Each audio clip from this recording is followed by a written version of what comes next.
You would have done the same to save the ones you love. Do you know what brings us here tonight? It reminds me of myself when I was your age. Ezio Auditore! I'll get it done. Where is everyone? Wait, you knew this would happen? You are not a killer, Ezio. Spare me the lecture. But I can make you one. Father! Do it quickly. Kill them! Kill them all! Throw away everything your father fought and died for. To deny your heritage? No one's coming. I've never before believed I could desire the death of others so badly. Who would be mad enough to do a thing like that? So sorry to have claimed your prize, assassin. I'm sorry. Were you hoping for a confession? Hai avuto la fine che meritavi! Spero che brutto! You've made quite a mess of yourself, young man. The auditori are not dead! I'm still here! Me! Ezio! Ezio Auditore! It is a good life we lead, brother. The best. They never change. And may it never change us. I couldn't care less about your prophet. He never showed up. No? But you did. I thought I was beyond this. The rest is up to you, Desmond. Where other men blindly follow the truth, remember, Nothing is true. where other men are limited by morality or law, remember, Everything is permitted.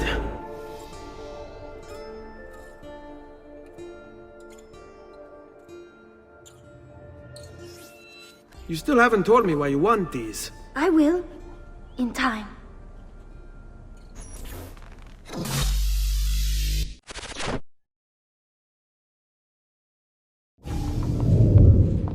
We have to go. Lucy, where have you been? Why did they— Now! Assassin's Creed 2 continues where one left off with a sense of pace and urgency much needed after its predecessor's slow burn. Get in. What's with the blood? Are you okay? Look, we have maybe 10 minutes, maybe, before they figure out what I've done. Immediately reintroduced to the familiar Lucy Stillman, she speaks with the tenacity that was mostly hidden in the original. Later. But right now, I need you to just shut up and do what I say. So please, get in the Animus. All right. There is a stress in her voice that tells you all you need to know. Yeah, well, I'm gonna need a second. There isn't time, Desmond. We have to leave. It's a jailbreak. One of the more exciting ways to begin a story. Stay close. No lengthy explanations of the complexities of the situation is warranted. Open this door! It's simple. Calling it in! We have to get out. There they are! And they Don't let them get away! are in our way. Who is right and what's going on can be settled later. Holy shit! Right now, we just have to move. This works as an exhilarating introduction for newcomers and a creative continuation for repeat customers. Follow my lead. Nothing is explained, and even less is understood. Is that an Animus? As in within minutes, you give him birth, become a human blacklight, beat up some guards, and played hostage simulator all before treading water just long enough for Lucy to fill you in on exactly why you're here. We need your help. For what? Another treasure hunt through time? Abstergo's gonna replace their Apple of Eden. The map your ancestor found guarantees it. The other assassins, they'll do what they can, where they can, but What? What is it? we're losing this war, Desmond. The Templars are too powerful, and every day, more of us die. I still don't see how I fit into things. We're going to train you. Turn you into one of us. What? No. No, you've seen me in action. I'm no good at this, and even if I was, it would take months. Years even. No, not with the Animus. Not with the bleeding effect. But I'm just one guy.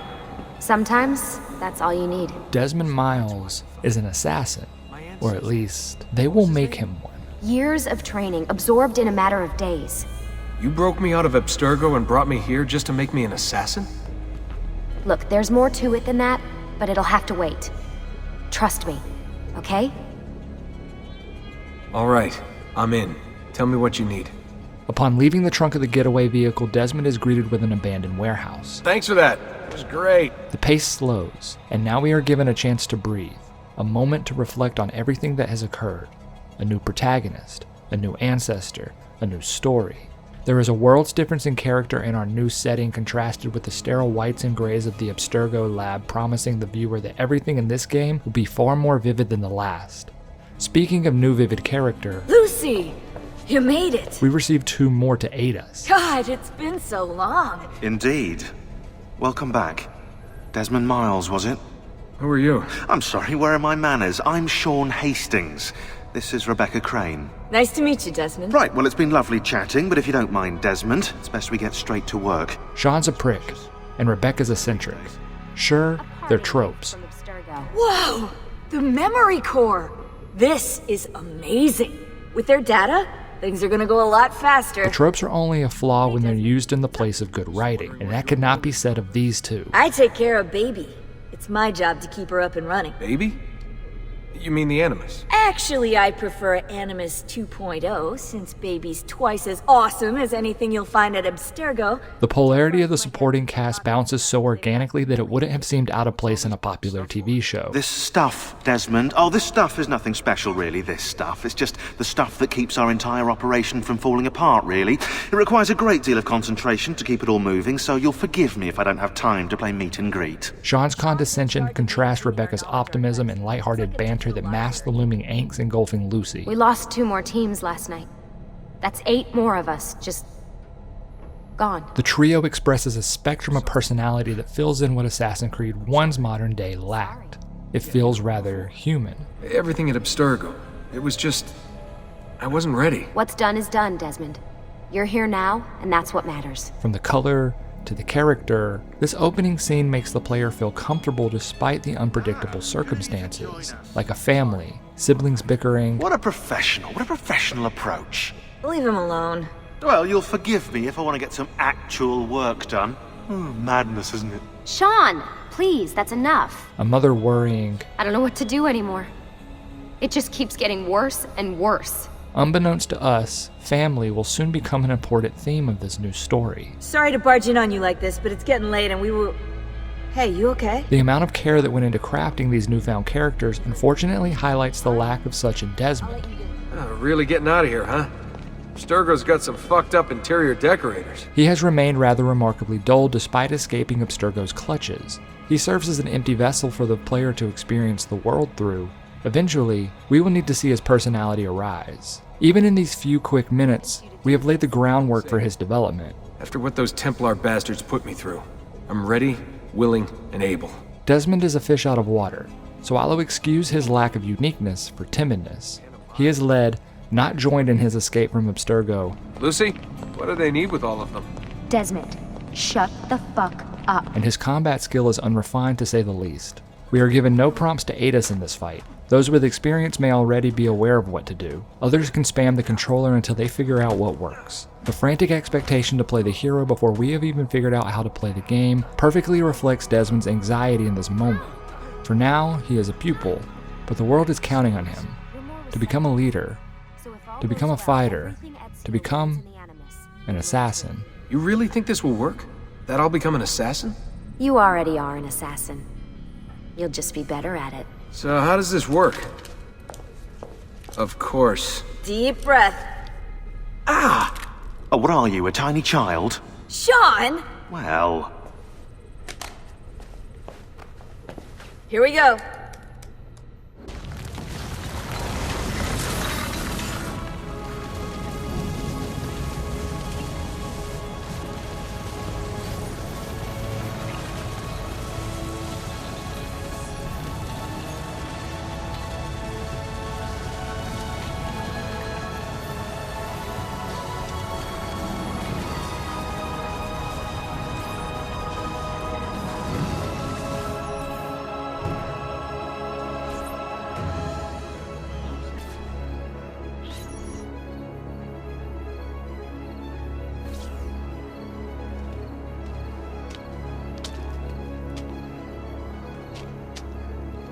Insieme per la vittoria! Insieme! Silenzio, my friends! Silenzio! Ezio Auditore's story could not have been introduced in a more authentic way. Do you know what brings us here tonight? His charisma has led this group of boys to risk their well-being for his cause. That is influence. And he has this in spades. Being a leader comes naturally to him, as is true of most leaders. Buonasera, Viera. We were just talking about you. I'm surprised to see you here. I thought the Patsy hired others to do their dirty work. His charm helps him win over not only the boys, but the player as well. Gotardo. Afraid to handle things yourself? Your sister seemed quite satisfied with the handling I gave her earlier. The true treasure of this scene is witnessing where his values lie. Do you know what brings us here tonight? Honor. To many, this may seem like the beginning of a tale of vengeance, but this would be incorrect. Vengeance is just the vehicle he uses to navigate the path towards honor. Pride is his primary motivation, specifically family pride. It's your family that cries for guards when there's trouble. Gotardo. He embodies the archetype Desmond must become, first as a leader and now as a fighter. This fight differs from the one we just experienced with Desmond. Being guided with the basics of combat on screen, we are allowed more freedom to defeat our opponents. This tutorial is not Ezio's first rodeo, as he is quite the scrapper, and introducing his character in this manner indicates it most certainly will not be his last.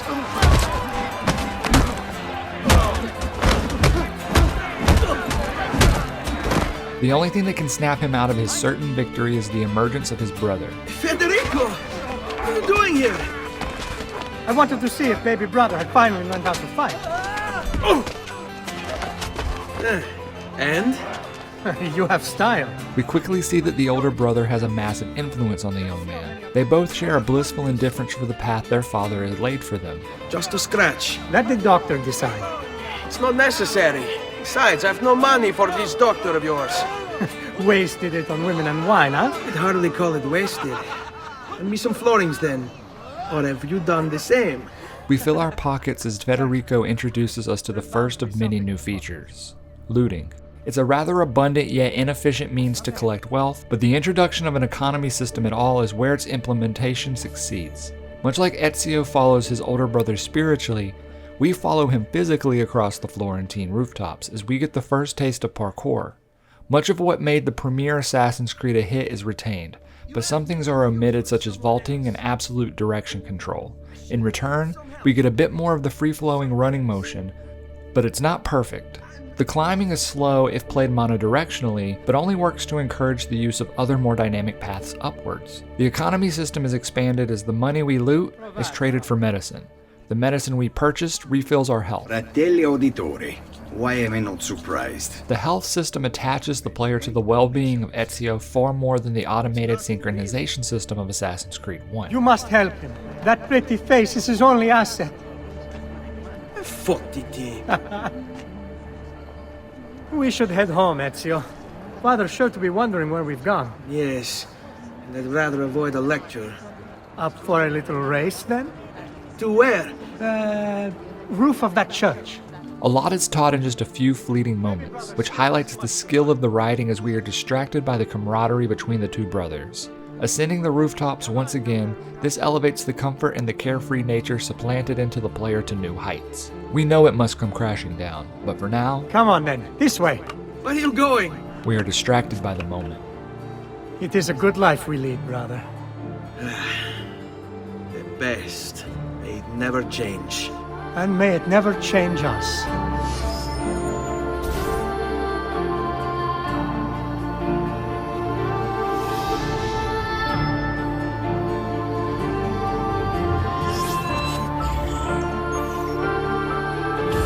All right, enough of that. We really should head home. Let's go. Wait. What? Ezio, let Christina sleep. There will be time enough for that. Later.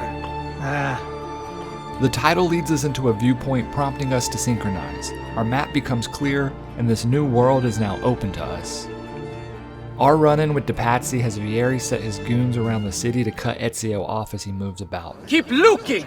He couldn't have gotten far! This forces the player to use the rooftops as the primary form of travel, which is a necessary choice as despite how good the parkour system can be, many times it is still faster to just stay on the ground. Beginning the game with the guard station ground level elevates the player's paths enough to get comfortable with the mechanic. Christina! Who's there? Me! Oh, Ezio! I should have known. May I come in? Fine, but only for a minute. A minute is all I need. Indeed. Come here. Oh, it's you.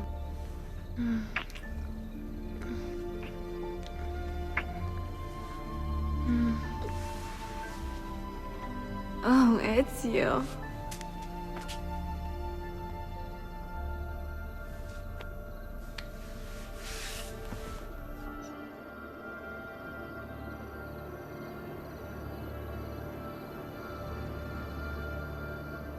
Christina! Christina! Svelia! Your tutor will be here soon. Come, my daughter. Is it really so terrible that... Figlio d'un cane! What is this? Perdonate, messere! Chiedo venia! I'll kill you! No, that's not necessary. We've barely begun controlling our character, and we've already fought, fucked, and evaded the police. Ubisoft, learning from the narrative mistakes of their first installment, breathes a breath of life into their second take. It's easy to find Ezio's cocky nature endearing, but his bravado is so large, it's sometimes hard to remember that Ezio is but a boy. So watching his handsome smirk fade as his father scolds him brings us back down to earth. I know all about your fight with Vieri di Pazzi last night, and then this little visit to Christina. Your behavior is unacceptable. If Federico is the devil on Ezio's shoulder, then Giovanni is the stern angel. It reminds me of myself when I was your age. Or maybe not. Misadventures won't interfere with your work today. No, padre. Ezio is a work hard, play hard kind of man. You should find an outlet. I have plenty of outlets. I meant besides vaginas. But good luck explaining that to his mother. Perhaps she would have him be more like her friend. Ezio, help Leonardo, will you? The casual introduction of such a prominent person in history catches the player off guard, and rightfully so. We know this is more than just a passing interaction, but what role the famous artist will play is yet to be seen. Painting is nice, but I often feel like my work lacks, I don't know, a purpose. Does that make sense? I'd rather contribute more practically, more directly. Architecture, perhaps, or anatomy. I'm not content merely to capture the world. I want to change it. Oh, Leonardo. I have no doubt you'll go on to do great things. It seems that honor runs in the family, as Ezio's sister Claudia won't relinquish hers for a man like Duccio. I think he's been unfaithful. Who told you this? The other girls. You're better off without them. I loved him. No, Claudia. You only thought you did. He should suffer for what he's done. So Ezio decides to have a nice, civil discussion. Hey, lurido porco! Ah! Ma che te piglia? You insult my sister, parading around with this puttana. What are you talking about? I saw the gift you gave her. Heard the things you said. Maybe your sister shouldn't be so stingy with her virtù. You broke her heart. Ha! And now I'm going to break your face. Brash and even a bit criminal, though the words he spoke in the streets were not hollow. Stay away from my sister! He stands by his family name, and of course, his little brother, Petruchio. I want those feathers. What for? It's a secret. If I get them for you, will you go back inside? Yes, I promise. These early missions set the groundwork for most of the side content. Defending Claudia's honor is mirrored in the beat-up missions. They play out much like this scene: a scorned wife, Please teach him a lesson for me. a cheating husband, and a fistful of teeth. The feather collections mimic the race missions, as we have to beat the clock to cover ground faster than our challenger. Our deliveries set the template for the courier missions, where we deliver letters in a timely manner, and even introduce the pigeon coops, which will become the base for the assassination contracts later in the game. Despite the ease in which all of this is presented, neither the race nor courier missions serve much purpose. In fact, none of the side content so far is that important, challenging, or interesting, and mostly serves as something to do between story missions and traversing the world. That bitch! I mean, wonderful wife of mine! I'll go home! An icon for all of the first of these missions are strategically located right outside of the auditory home. Beside them is an art merchant. Even the most single-minded of players would stumble upon it organically, and this allows you to further expand the economy system outside of just the doctors. But if you think it was just happenstance that an art merchant was placed here, you'd be wrong. It could have been a blacksmith or even a tailor, but the art merchant provides something of value before the story has even begun. Treasure maps. Hundreds of loot boxes scattered around the map give the player the option to take more dynamic routes on their paths through the cities. But it's not just Ezio's pocket that's thickening. The plot does as well. I've prepared some documents here for Lorenzo di Medici to review. I have done as requested and completed my investigation into the Milano incident. You remember my friend Uberto? Good morning, Gonfaloniere Alberti. To you as well, young man. It is my belief that other parties, desirous of far greater gains, manipulated events in such a way as to achieve their goals without being revealed themselves. I trust you delivered the message. Si, padre. But it seems Lorenzo is out of town. Our own Francesco de Pazzi among them. I did not anticipate this. What does it matter? So you wait another day or two. So when tasked with delivering 2 more important letters, Ezio's confidence has no reason to waver. I'll get it done. Come back here when you're finished. Though there are some things we need to discuss. And please, my son, stay out of trouble. His recipients do not share this sentiment. I have a delivery from Giovanni Auditore? Secretive. Were you followed? Anxious. Why would I be followed? Give me the package. And full of warnings. Tell your father that they're moving tonight. He should as well. Who's moving? What's going on here? Wait! Come back! Explain yourself! But it seems the messages of warnings have arrived too late. Father? Ser Ezio! Thank God! What happened? Where is everyone? They took your father and brother to the Palazzo della Signoria, to prison. Ezio! Claudia! Are you alright? Yes, but Mother... She's in shock. When she resisted... It's not safe here. Is there some place you can take them? Yes, to my sisters. Good, do that. In the meantime, I'll go see my father. Be careful, Messer Ezio. The guards were looking for you as well. From atop the tallest mountain, Ezio is falling swiftly into the deepest valley, and the drastic shift in tone is highlighted by the shift back to night. He first climbed a tower to celebrate with his brother. Now he climbs a tower in search of his father. Father! The dichotomy of these 2 moments, despite their similar gameplay, reframes every skill we have learned in this sequence will be used for far more sinister purposes than boyhood brawls and late-night escapades. But Ezio refuses to believe it. Wait, you knew this would happen? Not the way it did, and not this soon. Doesn't matter now. What do you mean? Explain! There's no time. Listen closely. Return to the house. In my office is a hidden door. Use your talent to find it. Beyond lies a chest. Take everything you find inside. Much of it may seem strange to you, but all of it is important. Do you understand? Yes. Good. Among the contents is a letter, and with it some documents. I need you to take these documents to Mr. Roberto. He was with me in the office this morning. The Gonfaloniere, I remember. Now please, tell me what's happening. Are the Pazzi behind this? There was a note for you at the pigeon. It said, "Go, Ezio." A powerful scene, but not as powerful as it could be. Watching Ezio don the robe still elicits emotion in me, and that is because I understand what they mean. The same cannot be said about a young Ezio. A reference, a flashback, something to highlight his father's secrets would have made this all the more powerful. Assassin's Creed lineage has just this. Why couldn't something like this been in Assassin's Creed 2? Giovanni still has his reasons to keep Ezio in the dark. As for him, much like in the story, family takes priority. Ezio Auditore? What are you doing here at this hour? I don't... Wait, child. Take a breath. Collect your thoughts. My father and brothers have been imprisoned. I was told to bring you this. Ah. I see now. It's a misunderstanding, Ezio. I'll clear everything up. How? The documents you've given me contain evidence of a conspiracy against your family and against the city. I'll present these papers at their hearing in the morning, and they'll be released. Thank you, Signore. Of course, my child. Do you need a place to stay? You're more than welcome here. No, grazie.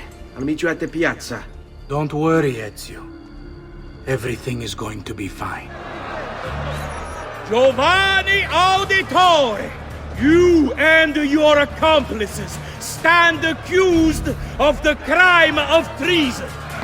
Have you any evidence to counter this charge? Yes, the documents that were delivered to you last night. I'm afraid I know nothing of these documents. He's lying! Need to get closer. In the absence of any compelling evidence to the contrary, I am bound to pronounce you guilty. You and your collaborators are hereby sentenced to death. You are the traitor, Roberto, and one of them. You may take our lives this day, but we will have yours in return, I swear! We will! Father! There! Grab the boy! He's one of them! I'll kill you for what you've done! Guards! Arrest him!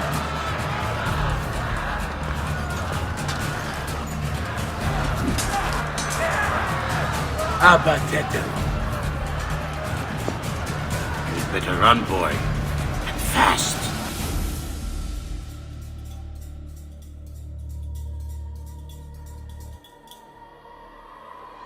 Again with this? You have overstepped your bounds, Uberto. Who are you to speak of bounds? The anger toward Gilberto settles almost as quickly as it arises, much like the character himself. He is fictionalized, but it isn't hard to imagine a magistrate would work as an executive in a ploy of this nature. How convenient. Once the reveal occurs, the subtlety in his character dissipates, as following the murder of the 3 auditory men, he threatens Lorenzo de' Medici himself. Be careful with your words, Lorenzo. You might attract the wrong sort of attention. Uberto Alberti, trusted friend of the Auditore family. According to the history books, this guy was a saint. He prosecuted murderers, rapists, the worst criminals. One of the best lawyers in Italy, he won every case, in spite of the fact that he was self-taught. Now, I found a back door into the Templars database server. I've been combing it for some kind of smoking gun. I found it. Apparently, Uberto's family was evicted by the Medici Bank. Uberto's been aching for revenge ever since. And the Templars promised him support. Ezio's father was standing in the way, and Uberto was jealous of his influence over the Florentine government. 2 birds with 1 stone, isn't it? It looks like Uberto used his election to the Signoria as his opportunity to strike. The development of Ezio's family adoration frames the execution with immense power. Have you any evidence to counter this charge? Yes, the documents that were delivered to you last night. In screenwriting, it is referred to as the inciting incident. Nothing of these documents. He's lying! The moment in the story when the course has permanently been altered. There is no going back. Our protagonist must face a new world, whether he wants to or not. Any compelling evidence to the contrary, I am bound to pronounce you guilty. For Ezio, that is having the thing he cherishes above all else stolen from him forever. By sentenced to death. You are the traitor, Roberto, and one of them. You may take our lives this day, but we will have yours in return, I swear! We will! His first course of action is to gather his mother and sister and move them to safety.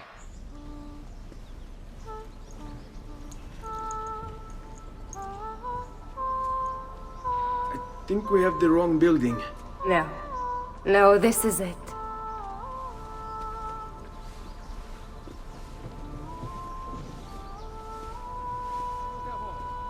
It is a pleasure to make your acquaintance, Messer Ezio. Annetta speaks quite highly of you. I can see why. I appreciate the kind words, Madonna. Ti prego, call me Paola. Thank you for offering your home to my family, Paola. It was the least I could do. You must be tired. Perhaps you'd... No, grazie. I can't stay. Why? Where are you going? To kill Uberto Alberti. But that pesky thing called pride gets in the way. Ezio can't just leave well enough alone. If he does, Uberto gets away with it. Spare me the lecture. But I can make you one. And why are you going to teach me how to kill? I'm not. I'm going to teach you how to survive. Come. The game continues to use its narrative to instruct the players in its features. Paola leads this push with blending and courtesans. You two must learn to blend like us, and become one with the city's crowds. The social stealth has been expanded upon from the first game as we are no longer restricted to monks to blend. Adapting to its setting, the monks have been replaced with courtesans, though it now comes at a cost. The cost allows us to control the direction of our path, unlike previously where we were at the fate of our disguise's destination. Yet, that cost doesn't come without restrictions, and when Ezio passes a group of guards adorned with beautiful women, they will distract the guards 2 by 2, and eventually leave our hero exposed to wondering eyes. This creates a sense of strategy in the stealth, first in the cost-benefit analysis of purchasing the courtesans in the first place, but secondly, in the route taken to utilize them to the fullest. For a cost, we can create our own cloud of illusion, but we can jump from cloud to cloud for free. We aren't guaranteed a place to land, but if the streets are busy enough, then we won't need to worry. An expansion on the monk system that allows us to use any grouping, we are still at the mercy of their path, but we are able to freely swing to another group headed in our direction. The implementation of both of these systems pulls at the effectiveness of the other. Use the courtesans, and it becomes too easy. Use only the crowds, and it becomes too unpredictable. You can go now, girls. Oh, do we have to? So innocent. He's cute. Now that you have learned how to approach the enemy, we need to find you a suitable weapon. What would you have me use? Ah, but you already have the answer. Hey, my father's blade and bracer. How did you get them? By using the same skills I've just taught you. It's not exactly in working condition. I assume you're familiar with Leonardo da Vinci. See, but how does a painter factor into this? He's far more than that. Bring him the pieces. You'll see. Oh, Ezio Auditore! I didn't expect to see you again. What with all that's happened. Ah, where are my manners? Welcome back. Now, how can I be of service? It was not long until we see what our famous friend is capable of. I don't know, Ezio. Despite its age, the construction is rather advanced. I've never seen anything quite like it. I'm afraid there's not much I can do without the original plans. Mi dispiace. A masterful mind, yet erratic and eccentric, Leonardo proves first his use. What are you doing? The contents of this page are encrypted, but if my theory is correct, based on these sketches, it may very well... It may very well what? Please, sit. Leonardo, Shh. But in doing so, demands his loyalty. There! It's finished! Huh? Now all that's left is to remove your ring finger. Really? I'm sorry, but this is how it must be done. The blade is designed to ensure the commitment of whoever wields it. And Ezio does not hesitate. Bene. Do it quickly. I was only having fun, Ezio. Though the blade once required a sacrifice, it's been modified. You can keep your finger. But our commitment inspires Leonardo to return the favor. Listen, if you ever do happen across another one of these, please, bring it to me. You have my word.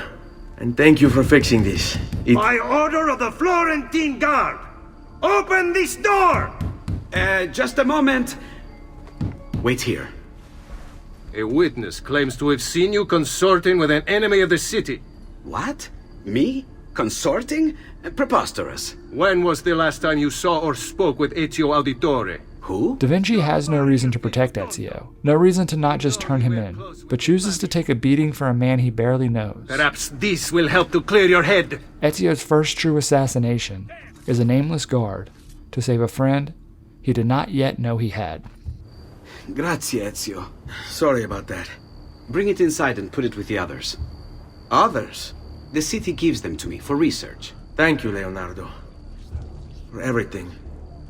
Anytime. You were gone for quite a while. Leonardo likes to talk. But I trust he did more than talk. Impressive. I've given you the skills. Leonardo's given you the blade. All that remains is the deed. His second assassination is where we put all of our newfound skills to the test. You who have crowned yourself Lorenzo di Medici, Principe of Firenze. I've done no such thing. Of course not. Ever innocent. How convenient. At least now we see how far your reach extends, which is to say, nowhere at all. It has proved a valuable lesson for me and my allies. Yes. Your allies, the Pazzi. Is that what this is about? Be careful with your words, Lorenzo. You might attract the wrong sort of attention. blending with the crowds to get past the patrolling guards. We cannot make our way into the courtyard so easily. The courtesans solve this conundrum. Once inside, we can hide all we want. Roberto will spot us. It is only then we strike.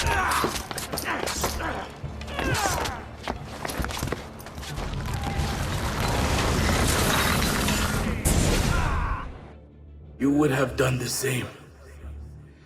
To save the ones you love. Yes, I would.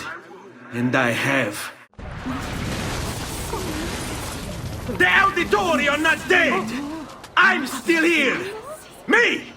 Ezio! Ezio Auditore! Ezio got his wish. His deeds will make sure the auditory name is more than just a memory. Hidden within these memories, however, are the animus glitches. I've identified several strange markings that I've discovered right across Renaissance Italy. Now, I don't know what they're doing there, but I want you to help me find out. We first discover them above La Rosacolta. There's one of the symbols. What does it mean? It must be there for a reason. Can you take a closer look? Left by Subject 16 that seemed to have leaked into the data Lucy extracted for Rebecca from Abstergo, these are puzzles designed to hide a secret. I've uploaded the evidence, the file that proves it all. What century is it? Never mind. I've hidden the code to the first file inside this program. Find it. Find them all.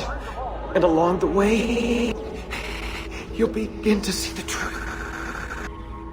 What that secret is, we cannot yet tell. At least, not from the few frames of video that solving them exposes. But solving them at all can be a struggle. A series of famous artworks connected by a single riddle, we decipher them just as well as we decipher the mathematical codes left on some images throughout history. Newspaper articles, photographs, nothing was safe from this conspiracy theory. And as we descend deeper into 16's madness, the puzzles become harder to crack. But don't get too consumed in thought. Now is not the time for Ezio to think. He must act. You're still a wanted man, Ezio. What would you have me do then? I've seen posters all across the district. Tearing them down will help the city forget your face. No doubt the heralds also incite the public. Bribe them, and they'll speak of other things. Or you could hunt those who bear false witness against you. They traded dignity for coin. Their loss would not be mourned. Do any of these things, and you should be free to leave. Paola's last lesson is that of notoriety. Assassin or not, a wanted man must remain hidden. Notoriety impedes this by allowing the city to keep our behaviors in check. This is not a revolution in gaming, but what separates this system is our ability to interact with it. Through bribing heralds, removing wanted posters, and killing witnesses, we can control our infamy, allowing us to influence our surroundings. The height of our wanted state impacts the speed in which we draw the guard's attention, and how we move about the game is affected by it. It is a living, breathing organism, and one we must interact with in order to survive. Were you successful? Yes. Madre? Ezio! Where have you been?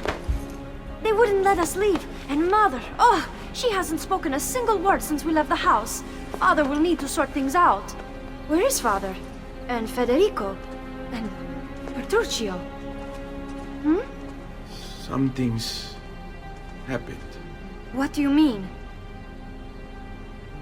No, it's impossible. Claudia. No. I did everything I could, Piccina.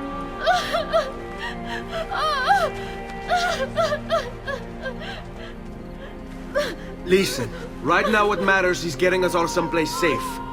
But to do that, I need you to stay focused. Do you understand?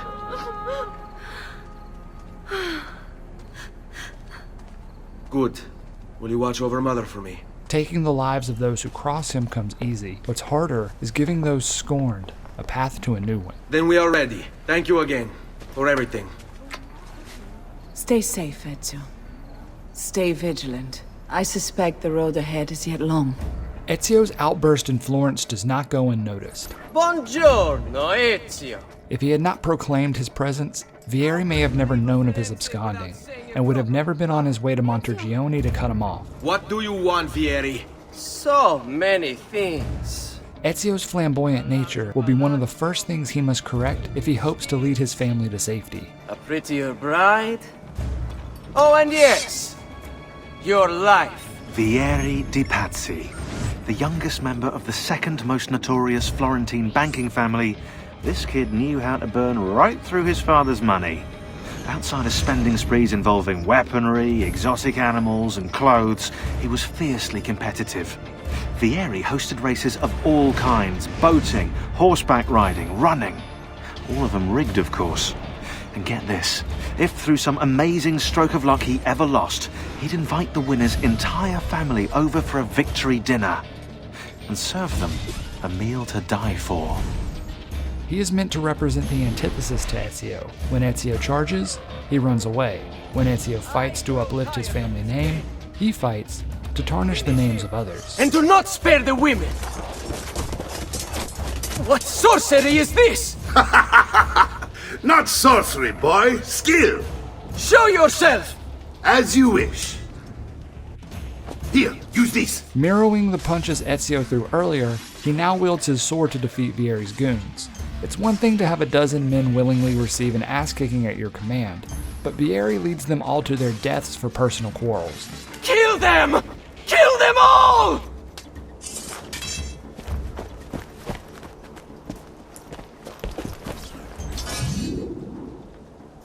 You have my thanks.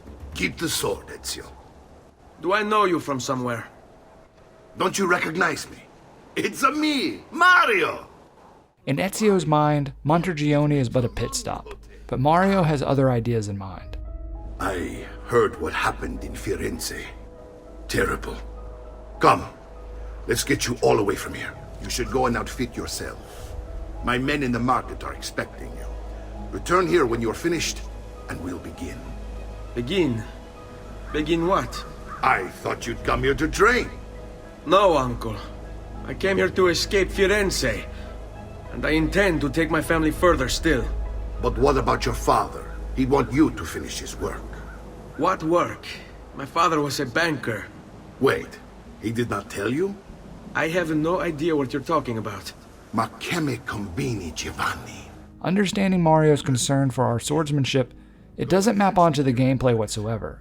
We have just easily handled ourselves against multiple enemies and have yet to face a real challenge. Yet the story tries to convince us that we need training. Perhaps if the game had not been so forgiving in its early stages, this would be more convincing, but for now, we attempt to turn a blind eye for a more ham-fisted narrative approach. Now, let's teach you how to fight. Paola's tutorials were short and easy, but necessary all the same. Nothing ever felt forced. Mario's training tutorials break the pattern. Teaching the player how to use the combat system via a daylight street fight? That's clever. Stopping the entire story a few hours in to present new combat skills is not. We learn to dodge, counter, and taunt, which will become the building blocks of the combat system. But why does Ezio need to be taught to taunt anyway? He seems to be quite proficient. Your sister seemed quite satisfied with the handling I gave her earlier. But for all lost in this scene, it is the exposition that suffers the most. No use dancing around, I suppose. Your father was an assassin, Ezio. I told you before. My father was a paper pusher. No, he was born and bred. Banter over casual swordplay seems like an odd place to get Ezio up to speed. This conversation should have been set in a more engaging moment. Perhaps just skip the training and go straight to the duel. This scene could have been more easily forgiven if it had a shortly resolved conflict. Ezio cannot strike his uncle until learning a new move or a series of moves used in sequence that can defeat him, providing not only a useful tool for the player, but a visual representation of Ezio's growth. The learning of combat would in turn mirror the character's learning of why he would need it. A combative conversation over combat and character. Well done, Nipote. You've really come into your own. Thank you, Uncle, for all you have given me. Your family. Such is my duty and my desire. I'm glad you had me stay. Good. You've reconsidered leaving. We sail for Spain in 3 days. But Nipote, I have given you these skills that you might be better prepared to strike against our enemies. And if they find me, I will. You want to leave, Ezio? To throw away everything your father fought and died for? To deny your heritage? Fine! But if stopping the pace of the story to teach the combat is good enough for Assassin's Creed, then I guess it's good enough for me. The game builds off many of its basics from the previous installment with an attack, block, and counter system. While you might want to use all of them, it is an exercise in futility to do anything but stand in a defensive stance and time the counter kill. It's a top-notch one-stop kill shot full stop. So sword fighting consists of standing around waiting for your opponent to attack, and the timing window is so large you can fit the entirety of the game's 23-year plot within it. Yes, there are other options available, but why would you use them when this is so efficient? The game performs a counter of its own by introducing 4 enemy types: regulars, brutes, agiles, and seekers, all hoping to encourage the player to use multiple combat strategies that make use of the various weapon types available for purchase at the blacksmith. When you arrive in Montergione, we are encouraged to shop here. My men in the market are expecting you. Swords, hammers, clubs, axes, knives, and even metal knuckles, each one has a stat for speed, damage, and deflection, though I'm honestly still not sure if any of these have any meaningful impact on the combat itself. But what I am sure of is none of that even matters. Not when the best weapon is given to you for free at the beginning of the game. Incredible. Yes, it is. Every single opponent, from the basic guards to the nimble ones to the geared up brutes, can be killed instantaneously with one well-timed counter with the hidden blades. Trading safety for lethality is a decision to make, as the timing window shrinks, but not a difficult one, as the window is still not small enough to create any disadvantage given how massive the game's health bar is by the time you upgrade your armor. Along with a variety of weapons, we receive a restricted selection of armor. Greaves, vambrances, chest guards, and spalders. The player can graduate to each improving set, and in doing so our health bar grows and thus making the combat even easier. You have the option of returning to the training ring to learn more advanced moves later in the game, but what's the point when the game is already as easy as it is, and upgrading weapons at all is a waste of time unless attempting a completion. A completionist's dream is the feather collection. Ezio, look at her. I still can't get her to talk. She spends all day and night in front of those feathers Petruchio used to collect. She can't let them go. I don't know what to do. Don't worry. She'll come back to us. The spirit of Petruchio lives on in our mother, who has refused to speak. Collecting 100 randomly placed feathers throughout the various city maps is the only way to bring her back.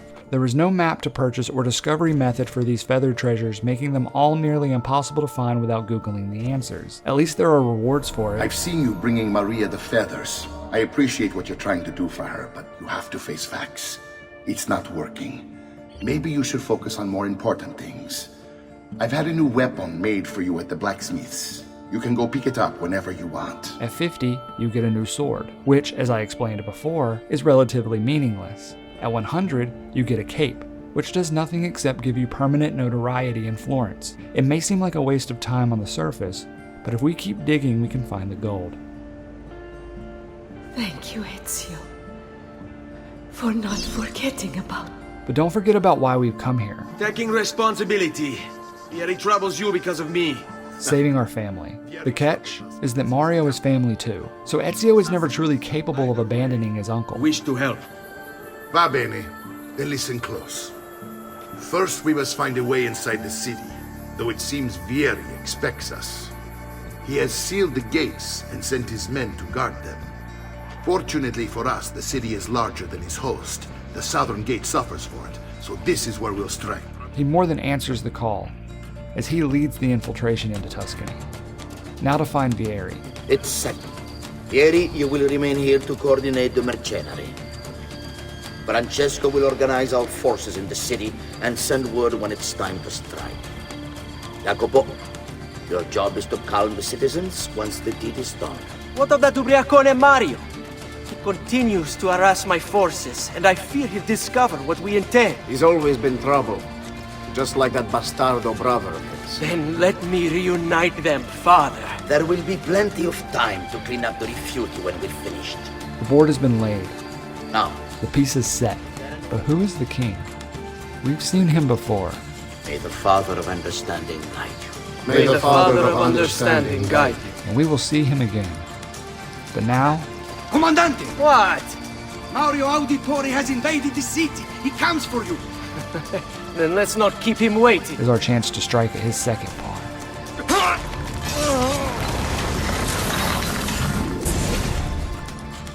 What are you and your allies planning? Is this what my father discovered? Is this why he was killed? I'm sorry. Were you hoping for a confession? Pezzo di merda! Vorrei solo che avesse sofferto di più! Hai avuto la fine che meritavi! Spero che brutto! Enough, Ezio! Show some respect. Respect?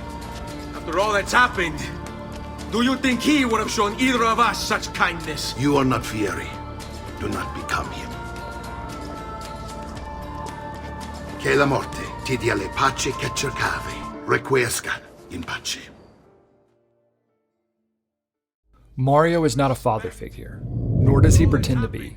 Yet, he plays a critical role as mentor. You are not Fieri. Do not become him. From respecting the dead to respecting himself, he shows Ezio just how deep his family lineage runs. This is the sanctuary. It was built by my great-grandfather to honor the memory of the Assassin Order and protect its secrets. The Shrine of Altair represents far more than a nostalgic icon, and revealing it just after Ezio decrees he will join Mario's fight, if only to end the lives of the men responsible for his family's murder, is a strong moment of motivation for an Auditore, though the pacing of his transformation feels rushed. And why not? You've done us a great service, Nipote. With Vieri dead, La Toscana will grow quiet once more. At the end of one mission, he was steadfast in his refusal to join the assassins. We sail for Spain in 3 days. And at the end of the next, he had a complete change of heart. Then I must stand against him if I wish to be free. But not until every other Templar has fallen to my blade. It is not unreasonable given what he had witnessed in Tuscany. May the Father of Understanding guide you. May the Father of Understanding guide you. But this switch would have been greatly improved had there been something connecting him, his mother, or his sister to the Via. I don't like it here. I want to go home. I know. And simultaneously exposing Ezio to the assassins and their family history, so that when he rode for Tuscany, it would have been an accumulating emotional state for the young man. The revelation of a much larger conspiracy would have simply been the tipping point to have him change course. This is where the Auditore tomb should have been introduced. The tale of Domenico mirrors that of Ezio so far.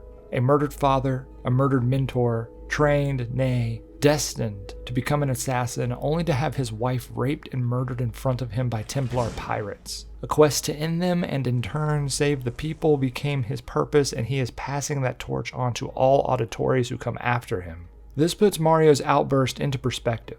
To deny your heritage? Ezio is not just following in his father's footsteps, but in a lineage far deeper and greater than even he imagined. The Auditore Vault also gives us all the encouragement to rebuild our own legacy.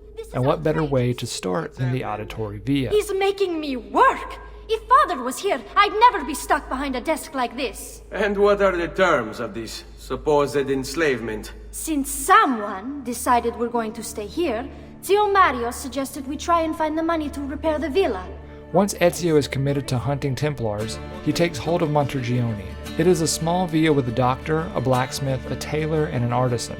Given the reins to upgrade the city, it only cost a few thousand florins to invest into each store, creating passive income for Ezio. These upgrades provide a great discount, but the dividends from the upgrades are the true profits. As the town grows, so do our pockets until by the end of the game, Ezio is potentially the richest realtor in all of Italy, and we are looking for reasons to throw our money away. The economy of the game mirrors the economy of life. Don't invest in things, invest in assets. Smart decisions early on make for big returns sooner rather than later.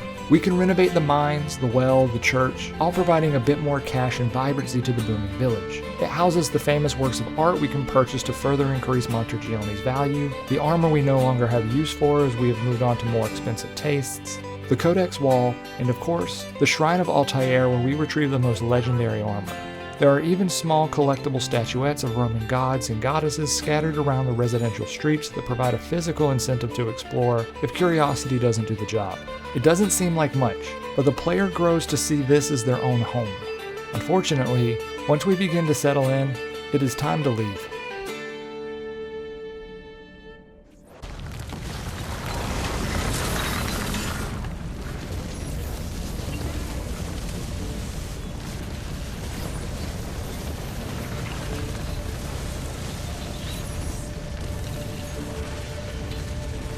From new home to old, we return to Florence to visit an old friend to gain something new. Look at this place. The past 2 years have been kind to you. But you are not the same at all, are you? A new design, a new blade, and a new set of skills. Our old friend sends us to our new one, La Volpe. There's someone I need to see while I'm here. cannot approach him publicly. Would you know a way? La Volpe. The fox. Shh. Capisco. But do you know where a fox might roam? An elusive man both in terms of skill, history, and impact. They call me many things. Murderer, tagliagole, thief. But you may call me La Volpe. At your service, Messer Ezio. Our only meaningful interaction comes in this sequence where he leads us to a Templar meeting hidden inside an assassin tomb. Francesco Di Pazzi is meeting his people inside that church. How do I join them? There are catacombs that run under the city. They will lead you to a place where you can eavesdrop on the meeting. I can forgive his small presence for this reason alone. The tombs are the best content in the game. Thank you for all your help, Volpe. Bar none. Buona fortuna. Hidden throughout, each a magnificent playground for us to put the movement features of this game to the test in the form of giant parkour puzzles to solve and mazes to navigate our way through. Our ingenuity and creativity are rewarded as we beat the clock to pull levers and pass through time gates. Timely uses of the wall eject both to the back and side are helpful, but most importantly the efficiency of our jumps and decisions in a moment's notice are the keys to success. They do not come without trial and error, so be prepared to fail. A lot. Practice makes perfect, and perfectly aimed jumps are paramount to making it to our destination in time. Some are stealth missions where guards are placed strategically between you and your goal. While the stealth in this game is relatively raw, these set pieces give stealth room to work by removing the room to work in. A confined area with plenty of walls and randomly placed objects to impede the AI's view allow us to stay out of sight just long enough to strike. That isn't to say the vaults are faultless. The cramped spaces sometimes make it all but impossible to avoid detection. Luckily, the punishment for this is nothing more than the lack of pulling off the most badass stealth moves possible and instead having to settle for a quick engagement in combat. But some of these detections turn into Templar chases. Cowardly guards flee the fight only to turn it into a sprint through the underground tunnels of the vault. Various obstacles are thrown in our way and our choices must be rapid and in succession. The visual rewards for executing the perfect moves to keep pace with our light, speedier target is almost as good as the satisfying feeling it is to execute him before he can alert the other guards and avoid the tedious sword fight that stands between us and our true rewards. And these rewards are worth the price of admission. At the end of each maze within the assassin's tomb is the tomb itself, a bounty of booty, and most importantly the assassin's seal. Each seal is one of 6, and collecting them all accesses the best armor in the game, the Armor of Altair. Indestructible and seemingly infinite in resistance, this garb is worth every second of gameplay it took to obtain it. Thank you, Altair, for this great gift. May it shield me from my enemies. If the assassins have tombs, then the Templars must as well. In every city, though, none more impressive than in Florence as we enter the Medici Manor to save Lorenzo yet again. Signor Lorenzo! Lorenzo's currently indisposed. The Templar guards all around us, giving the option to either sneak our way about or confront them to secure the area. But enough about this Medici rescue attempt. We have a more pressing one to attend to, as what Ezio discovers in the vault is more than concerning. Bernardo? It's all here. Swords, staves, axes, armor, bows. Our men will want for nothing. I take this gift to mean the Pope consents. He gave his blessing to the operation, as long as nobody's killed. We're all set for the Duomo in the morning, Signore. The bait's been laid, but it wasn't easy. His fool brother keeps changing his plans. See, we'll need to be on hand to make sure Giuliano even gets out of bed for church tomorrow. What is it, Jacopo? Do you think they suspect something? Impossible! The Medici are too arrogant or too stupid to even notice. Likely a bit of both. Do not underestimate our enemies, Francesco. Or have you already forgotten how your son was murdered? What is it? I overheard something. They have weapons, enough for a battalion. Even the Pope has given support. Typical of Sixtus, but... what the hell are they planning? I couldn't understand the specifics, but it involves the Medici, and it begins tomorrow morning at the Duomo. There's Giuliano, Lorenzo's brother. Where is Francesco? There he is. Time to strike. Crepa! Traditore!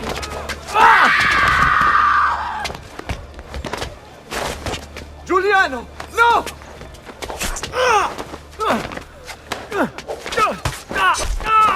No! In nome di Dio! Vi scongiuro, pietà! Nessuna pietà! Cane maledetto! Muori! Muori! Muori!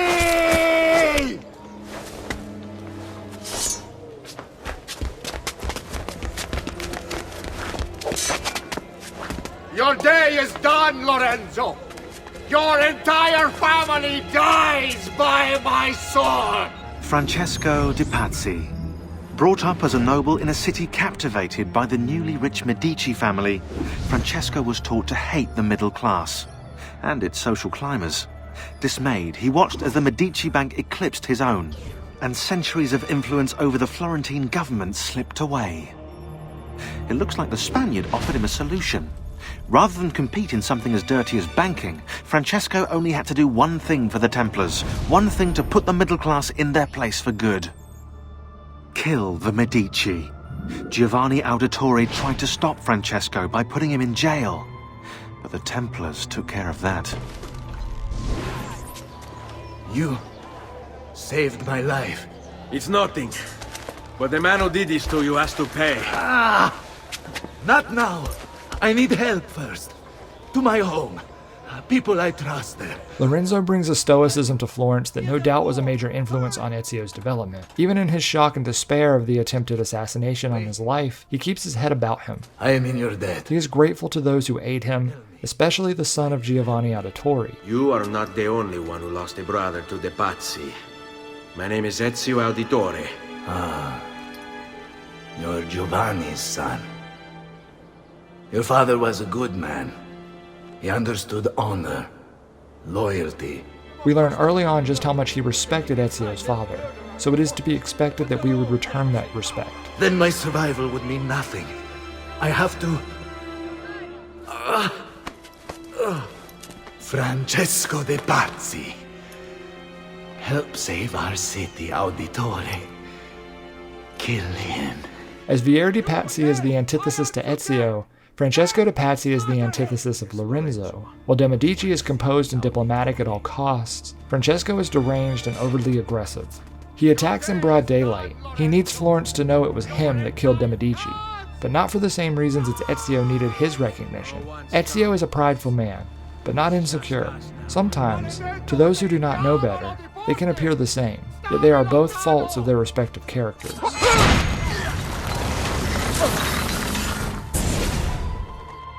Now Firenze will judge you for what you've done. It's over. It's all over.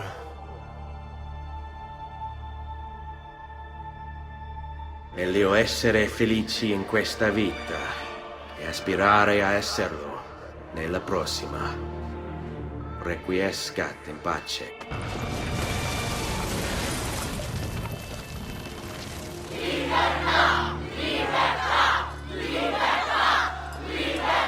Libertà! Libertà! Libertà!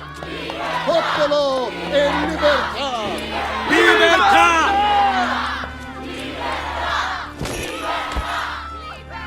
Francesco?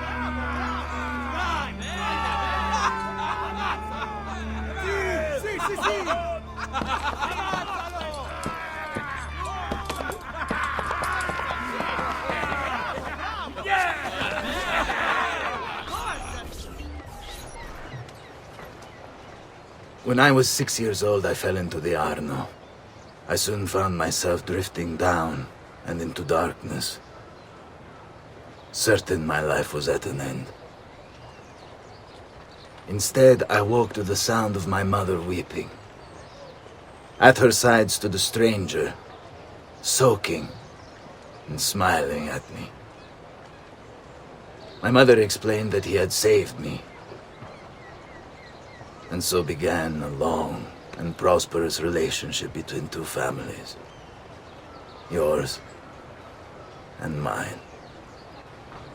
I am sorry I could not save your father and brothers. You have nothing to apologize for. I believe Jacopo de' Pazzi played a part in their deaths. They attack on you as well. I need to find him. That coward fled before we could arrest him. Have you any leads? No. They've hidden themselves well. Hey. Jacopo was not the only conspirator to escape. If they work with Jacopo, They were surely involved in the plot against my family as well. Give me their names. Jacopo de Pazzi, the money. This guy was the head of the Pazzi family, and he ran their banking business. An associate of Lorenzo de' Medici, he had nothing against him personally. So he hired 4 Templar hitmen to take care of the situation for him.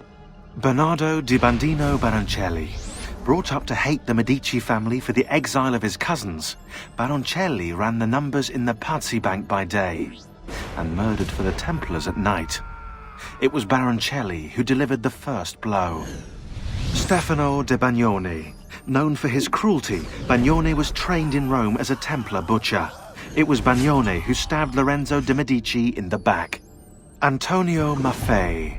Witness to the sacking of Volterra by Florentine mercenaries, Maffei blamed Lorenzo. He joined the Templars to seek revenge. It was Maffei who slashed Lorenzo's neck. Archbishop Francesco Salviati. Convinced he would be the next Archbishop of Florence, Salviati was enraged when Lorenzo stood in his way. But the Templars were there to heal his wounds. It was Salviati who marched their troops into the city. Francesco's brashness is not found in Jacopo. Even from the onset, he seemed more timid than the other conspirators. Do not underestimate our enemies, Francesco. Or have you already forgotten how your son was murdered? His death is sad and quite pathetic. Fix this. It is almost enough to gain sympathy from the player. Almost. Spare me! Returning to Tuscany in order to find him, we have a list of his co-conspirators. Here the training wheels come off. Allowed to go about this sequence in whatever order we like, we get a chance to explore the city without the plot constraints that hover over much of the earlier game. It is in this sequence that Ubisoft shows a mastering of how to structure the open world. Give the player tasks, abilities, and options, and then set them loose. All of the tools we have learned aid us in our assassination. We blend in order to kill Stefano. We climb to kill Maffei. They have corrupted themselves! We hide to end Baroncelli. And we use the mercenaries to eliminate Salviati. Though, you can kill him without ever opening the gate.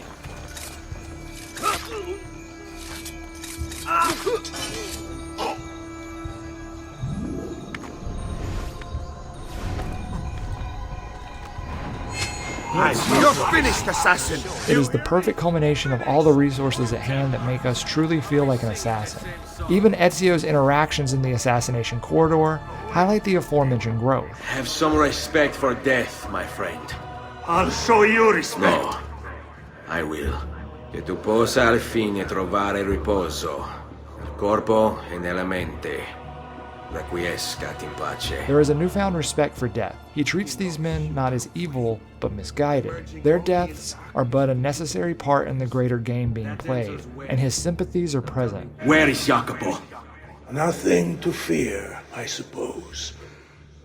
They meet in the shadow of the Roman gods. Ora sei libero dalla paura. Requiescat in pace. The best of these 4 kills is the assassination of Bernardo Baroncelli. As we hang from the well, we hear the ramblings of a paranoia that have overtaken the man. Wait, what is that? I saw something. Another mercenario come to spy on me. No, just my nerves. Hard to stay calm, knowing that he seeks me. I must stay focused, and soon this will be done. Clearly nothing more than a useful idiot, he now is forced to face the consequences of his behaviors. I knew you would come. Where is Jacopo? So you can do to him what you've done to me? There is still time for you to clear your conscience. We gather at the church when a meeting is called. Mi duole dover giungere a tanto. Requiescat in pace. While the initial villains of the game seem to be one-dimensional, Ubisoft shows it is capable of providing a bit more nuance in its antagonists, and here we see that nuance play out. Our first tailing mission is with Jacopo, as we follow him to the Templar meeting safely from a distance, giving us time to collect information and strategically strike. It's Francesco's fault. His impatience made him reckless. I tried to be the voice of reason. A coward through and through, despite his groveling, he deserves death, just as much as the others, but it is not Ezio who delivers it. Instead of this garbage you Venetians call armament. We put our faith in your family, and you repay us with inaction and incompetence? Then when asked to account for your failures, you make excuses and insult us? How do you expect me to respond? I don't know. It's all right. I do. No. Please. Don't. Please don't what?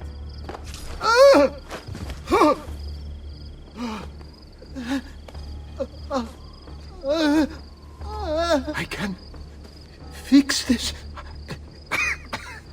Only spare me. No. Rodrigo Borgia's presence continues to build until this scene where he makes it known where his values lie. So sorry to have claimed your prize, assassin. Remember what I said about tropes earlier with Sean and Rebecca? Did you honestly think I wouldn't expect you to follow? That I didn't plan for it? Well, that doesn't apply here. Rodrigo is a carbon copy evil mastermind with as little depth as mercy. Kill him. But don't let this distract us from the story being told. We must head to Venice. I will spare your lives. Ha! Listen! Ah! No! Vai, amico. As Ezio's priorities shift from avenging his father and brother to defending what they stood for. Requiescat in pace.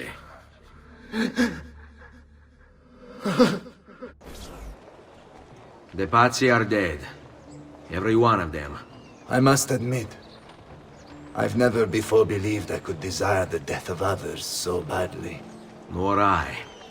Ezio, thank you for the role you've played in keeping this dream of mine alive a little longer. L'onore è mio, signore. What will you do now, figliolo? There are still others I must hunt, signore. They're already digging their claws into the heart of Venezia. As Ezio sets out on his trip to Venice, it just so happens that Leonardo is making his way north as well. He paid for the maestro to move his entire workshop to Venezia. It's quite an opportunity. Grazie mille, friend. It's a happy coincidence, one that I will excuse for the sake of storytelling, for now. Ever run into a bit of trouble? Let me see if I can help. I know how to fix it, but lack the means to do so. If you could just lift the wagon.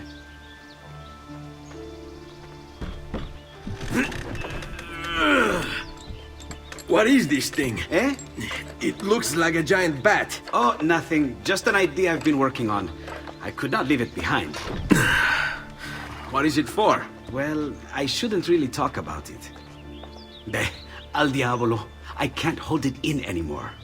Ezio, I think I figured out how to make a man fly. It's a small plant, alluding to a greater adventure, but our current one is nothing to ignore. What's wrong? We're not alone. What's happening? Who are they? Rodrigo Borgia's men. Why? What do they want with us? I think they want us dead. Turning into a chariot race against Templar guards, we receive a surprisingly entertaining chase. The mountains work as one of the few true set pieces, and driving a carriage allows for a unique and creative way to travel across the Italian countryside. We have to swerve to avoid obstacles, but also to displace aggressive guards attempting to board our cabin. Whoa!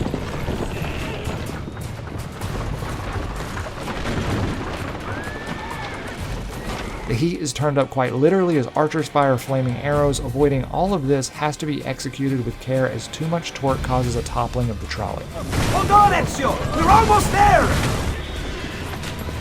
Go, Leonardo. They're here for me, not you. I'll catch up with you later.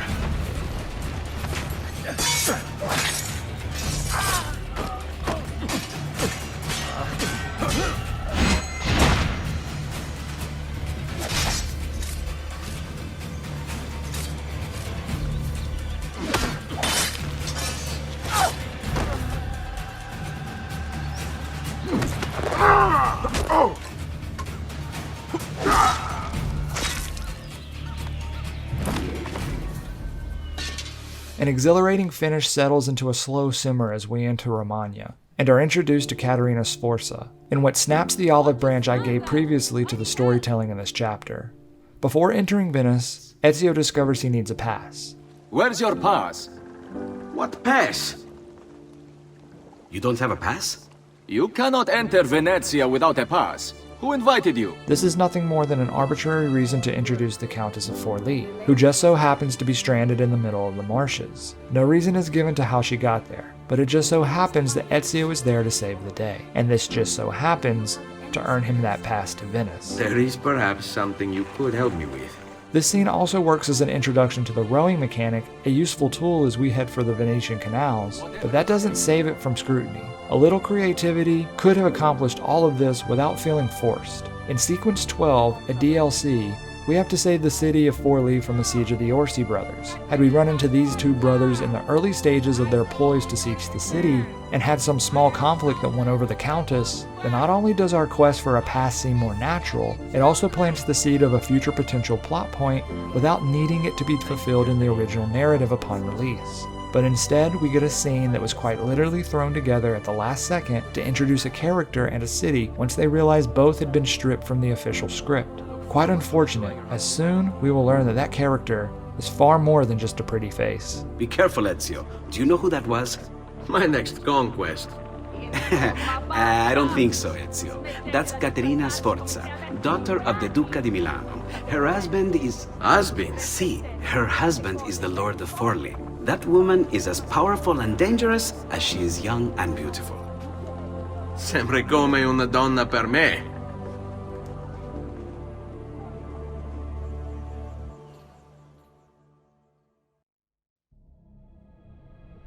Everything all right? Better than all right.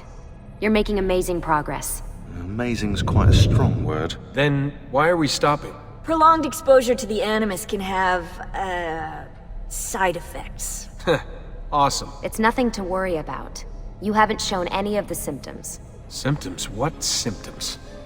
Degradation of cognition, temporal hallucinations, multiple awareness issues, overlapping realities, you know. So what you're saying is... What we're saying, Desmond, is if you're not careful, you may not need the Animus to visit with your ancestors, which wouldn't be a bad thing, assuming you could control it. Up until now, though, no one has. The revelation that Desmond is risking his mind in search of the past washes rather quickly as Lucy presents him with his first challenge as an assassin. So what's the plan? We're gonna see what you've managed to retain. I want you to activate the warehouse's defense system. I'll let you figure out how to reach the sensors. Oh, come on. Not even a hint? Open your eyes, Desmond. A supposed test of his newfound skill via the bleeding effect, this could have, and quite frankly should have been far more difficult. It is a simulation, so the gloves are off when it comes to how fabricated the setup could be. Give Desmond a time limit, a maze, a playground, make him hide, use stealth, combat, or something other than running and jumping. In fact, you can do this whole section without doing anything outside of the norm, as there are ladders. This could have been a moment to incorporate the newer characters as well. Have Lucy test Desmond's parkour, but have Rebecca test Desmond's stealth. Have Sean test Desmond's combat. How satisfying would that be? You think Lucy's giving you Ezio's abilities so you can build schools in South America and deliver rice to starving Indonesians? What are you, Desmond, a vegan? Especially given that we only spend one scene in the modern day once Ezio's story begins. Space all of these challenges out over the course of the game to keep us engaged with our new team, but nevertheless, Lucy is satisfied. I'm glad you're here.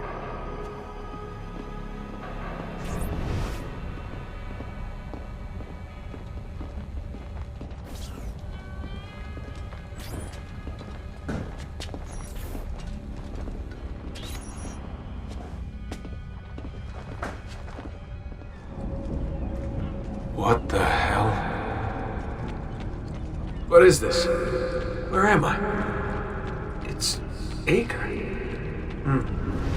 That must be his target. I must have passed out. Just having some kind of weird dream. It's a flashback to the previous title with a little more information to unravel. It's the woman from Acre. What was her name? Maria. Yeah. I wonder what he wants with her. Whoa, alright, wasn't expecting that.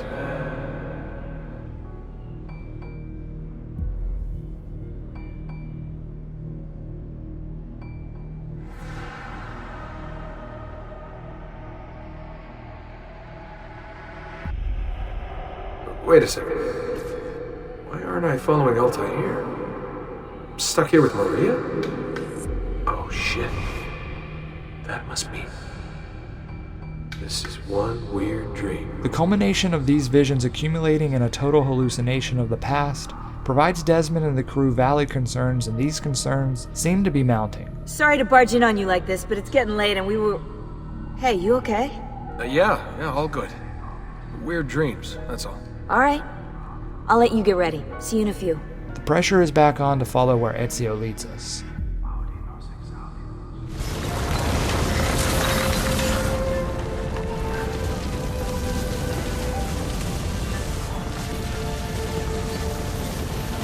The long lead into Venice is well worth the wait. Treated to a tour to set the location of Leonardo's new workshop, this mainly serves to show off the beautiful city for Ezio to explore.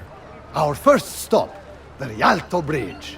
Behold the elegance with which she spans the Grand Canal, a symbol of Venetian unity and pride. It's easy to forget just how immaculate the setting of this game truly was, given how old it may seem now. But to create a historical city this vibrant with recreations this accurate and amazing is nothing short of impressive. No other city can match the size of Venezia's markets, be it spices or silk, from near and far. There is... You were told to stay home! But the rent is paid! I have every right to sell here! Emilio disagrees! No, stop! Let us continue the tour elsewhere. Look, isn't it amazing? Would you mind buying it for me? I left my money with my bags. Hey! Mind your step, Corleone! Distracting us with the beautiful new city was exactly what the game wants, as Ezio's wandering eyes are snapped back to attention. Rosa is her name, and she shortly needs Ezio's aid in more ways than one, but for now, we stay with our current ally. I present to you your workshop, Ser Da Vinci. We spared no expense in its design. You'll see, it is perfect, as if you never left Firenze. I wish you great success, and hope you enjoy Venezia, as much as she enjoys having you. The subtle writing of Leonardo's character as aloof contrasts Ezio's sheer focus. So, here we are. Ezio's firm grounding of his own mission allows for the great artist to keep his head in the clouds. I need to visit the Palazzo della Seta. Try and gain an audience with Emilio. A perfect match among old friends. My door is always open.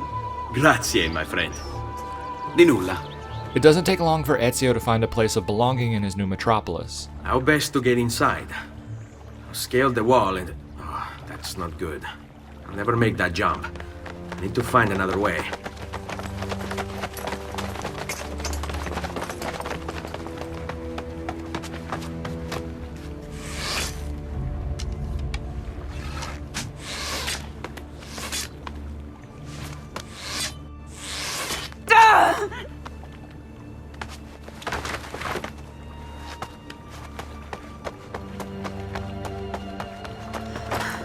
Hey, I need your help. I remember you. We need to go. You never did apologize for knocking me over. Now! Va bene, where to? The water. That doesn't exactly narrow it down. Rescuing Rosa, we escort her back through the city we once came, this time with more urgency, yet the pace of this mission is burdened by the pacing of the boat. Rosa's been wounded. Pass out here. We'll go the rest of the way in the boat. Careful. Several times our skill as an assassin surpass our new friend's skill as a rower, and we are left waiting for our companions to hurry up. Figlio di puttana! Stop them! They're shooting at us!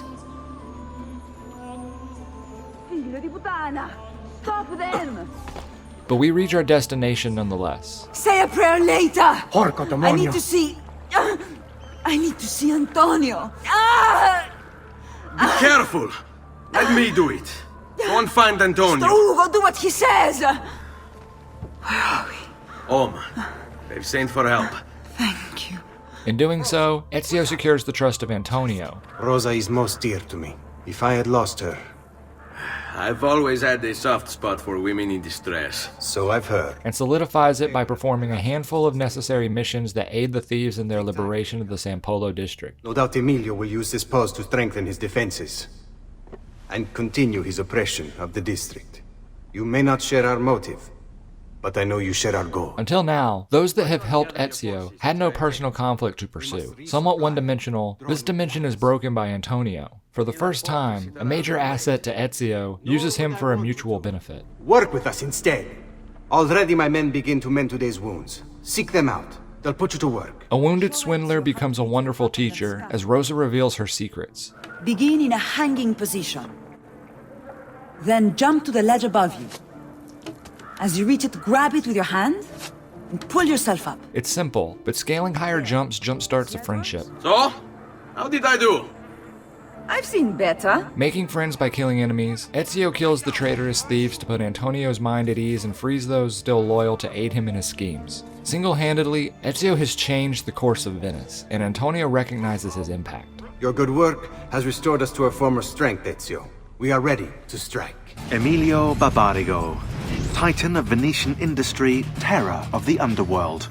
Aided by his powerful family, he cornered the market through smart business practices such as edging out the competition and lobbying the government. He funded the Venetian police force almost single-handedly, keeping the streets safe from crime and his finances tax-free. Emilio claims to be a supporter of the Republic.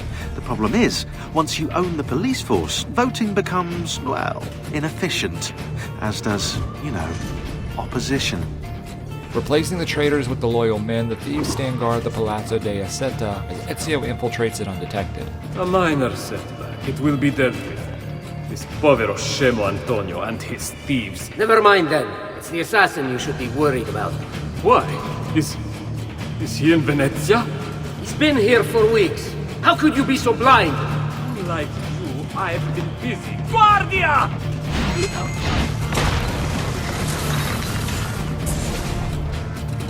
Do not be afraid. I feel no fear, assassin.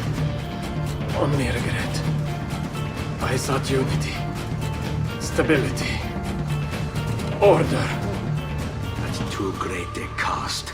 Progress demands sacrifice. Non trova alcuna gioia in questo, ma non c'è altro modo. Requiescat in pace.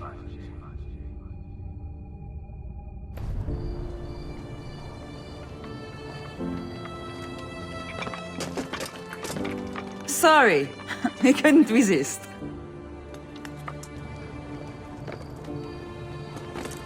Come, let's open the gate for Antonio. Antonio is like a brother. Although his presence is much less impactful than Federico, we receive a sizable chunk of the Venetian plotline with him, and he is possibly the most forgettable. But his one redeeming quality is that he cares for his guild. Seta's fallen and Emilio is no more. All thanks to you, Ezio. Go! Tear down Emilio's banners. Return what he has stolen from the people. His darling pupil Rosa immediately takes a liking to Ezio. It's hard to fully understand the dynamics of their relationship. At times, it seems like that of rival siblings, playful banter and teasing, and at others, it seems far too intimate to be anything but a romance. Either way, our next target has been identified. Where is Emilio? I told him to be here. You told him yourself, in person? Yes, myself, in person. I'm concerned that you don't trust me. As am I. Perhaps you'll arrive with the others. Walk with me. Carlo Grimaldi. Emerging from his palace in Monaco with a craving for political power, Carlo quickly became a key guest at the tables of Venetian nobility, while his reputation for discretion earned him entrance into the back rooms. Here's how the old bastard ended up in the Council of Ten. While visiting the head of the council, Ignazio Contarini, Carlo ran into Ignazio's daughter. Desperate for help and aware of Carlo's trustworthy reputation, she confided in him. Her father had arranged her marriage, but she wanted to run away with the son of one of the servants. They'd been in love since they were children, and they planned to start a new life in Milan, where they could be free of her father. Carlo suggested immediate action, an escape by ship that night. The two lovers followed his instructions, and as they climbed the gangplank, they were free. That is, until Ignazio appeared on deck. Carlo was rewarded for his loyalty to the Contarini family, while true love, well, see for yourself. The game has a predictable yet appealing plot pattern. Upon each assassination, we learn information on our next target. During the assassination of Vieri, we learned of a greater Depazzi plot. In killing Jacopo, we learned of the Barbarigo's nepotistic hold of Venice. By taking down Emilio, we learned of Carlo Grimaldi. Yet another pawn in the Borgia's game of chess, he must die all the same. This formula excels at keeping the player focused on one step of the story at a time, yet making the progression feel natural. Though, it struggles to fully develop its targets, as we only have a few minutes of screen time to build up their terrorism, and even less to initiate their demise. The Barbarigo family received none of the color that Depazzi enjoyed. Emilio himself has no personality at all, and I didn't feel any closer to our goal after his death. A few less targets, more depth in their characterization, wider mission variety, and this formula would have been perfected. There is no longer time for subtlety, my brothers. Speaking of mission variety, tailing missions can be grating, and having to do yet another one only works to highlight this fact. Choosing to use the courtesans over dancing between the crowds may remove the difficulty, but the lack of challenging gameplay does have its perks, as it is easier to follow the conversation between the Templars. Enough with your inane prattle. The choice of Doge was never up to any of you, and you were never given permission to make plans. Forgive us, Maestro. We wish only to serve. The plan is this. Doge Mocenigo will die tonight. And once the deed's been done, Marco shall take his place. Vi ringrazio umilmente, Maestro. Carlo Grimaldi and the Barbarigo are in league with the one they call the Spaniard.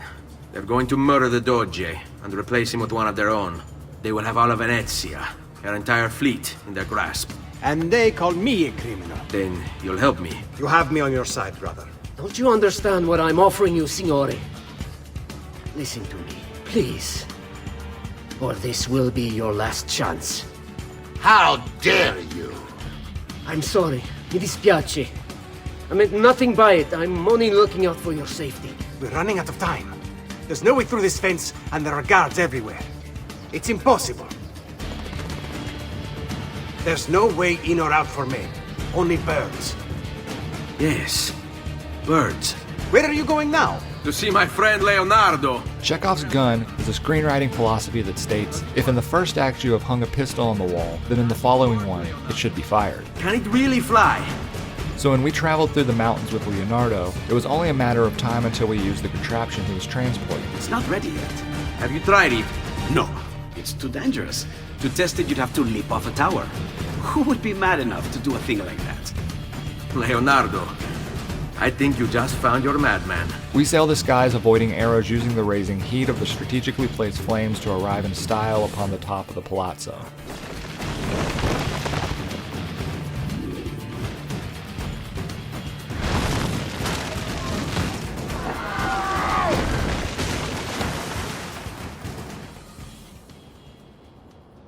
What was that? Don't worry. Probably just kids with firecrackers. Come, it's your move.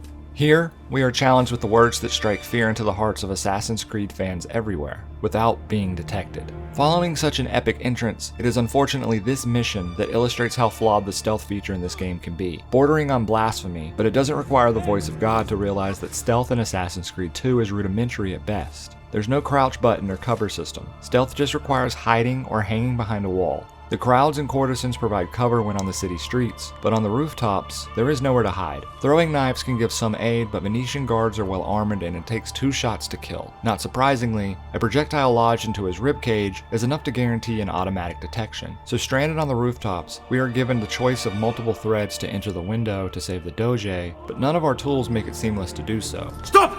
Signore, don't drink that! You are too late. The Doge is dead. What? Carlo? Apologies, Signore. But you should have listened to me when you had the chance. Seems you have failed, assassin. Forgive me, Signore. I tried. Why? What was it all for? Assassino! Assassino! He's killed the Doge! The Doge is dead! I see him!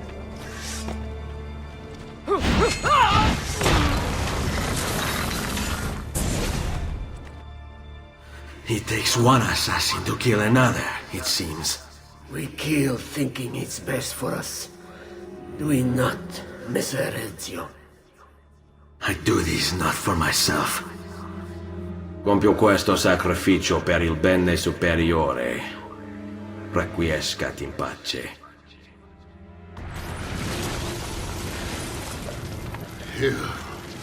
You killed me? You killed me?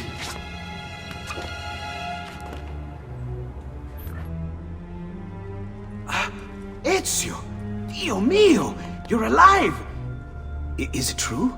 They say you killed the Doge. I was trying to save him, Leonardo. But the truth matters little. I failed. And now I'm the most wanted man in Venezia. Well, perhaps you are in luck. It's Carnevale in Venezia. This is the time when everybody goes without a face. That's why I'm here. Do you have a mask I can wear? Of course, of course. Somewhere in here. Grazie, amico mio. And I have something for you. Oh, more of the Codex. Aha.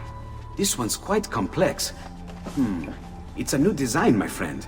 A mechanism for your wrist, but not a blade. In fact, it seems to be a kind of arma da fuoco, but as small as a hummingbird. Is that possible? I have no idea. Let's build it and find out. Luckily, Leonardo can provide us with a mask and a gun, a new toy to learn and master. If you were paying attention, then you'd know how this is going to work. You've done me good, brother. Ma certo. But I'm sure your return was not just to play with new toys. Is it about this terrible new doge they've installed? Marco Barbarigo? Then you'll want to speak with your friend Antonio. I've seen him quite a bit lately at a mutual friend's. I'd look for him there, in the Dorsoduro district. To the south. Ask for Sister Teodora. Sister? Well, in a way. Yes, sister. And Ezio, you can't be carrying weapons out there today. Grazie, Leonardo. Now, about that mask.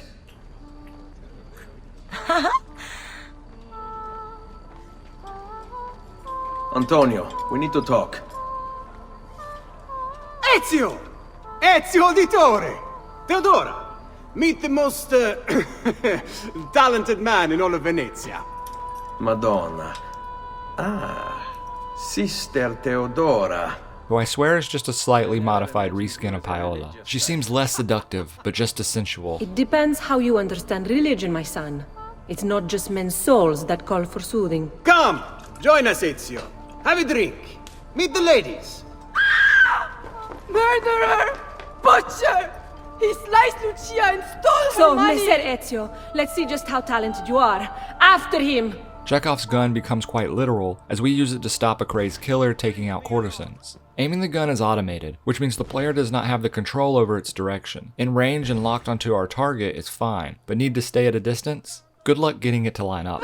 You have our gratitude, Ezio. Why is it wherever you go, trouble follows? Antonio, I trust you know why I'm here. I imagine to rid Venice of Marco Barbarigo. Marco Barbarigo. Although his brother Agostino was destined for greatness, Marco left his mark on Venetian history as well. A tyrant since he was barely old enough to walk, whatever Marco wanted, he got. There are records here for jewels, entire fleets of ships, all paid for by his family and all ordered directly from him.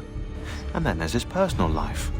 Apparently, Marco's wife, Carlotta, used to be married to his bodyguard, Dante Moro. Dante was captain of the city guard and heir to one of the most prestigious families in Venezia. Marco was supposedly his close friend, right? But get this, Marco decides he wants Carlotta. In the Catholic religion, marriage is till death do us part, and Marco's a good Catholic. So, he hires a hit on Dante. Dante gets stabbed 3 times in the body, and once in the head. But he doesn't die. He recovers with severe brain damage. Dante becomes like a child. So, what does Marco do? Well, he hires Dante as his personal bodyguard, and he gets him to sign a confession annulling the marriage. Marco takes Carlotta, and keeps Dante as his personal slave. What a lovely fella. And this new Templar Doge is a bigger culo than the last. Never mind that he never leaves the palazzo. Yes, except for tonight. Marco wouldn't dare miss Carnevale. How do you know this?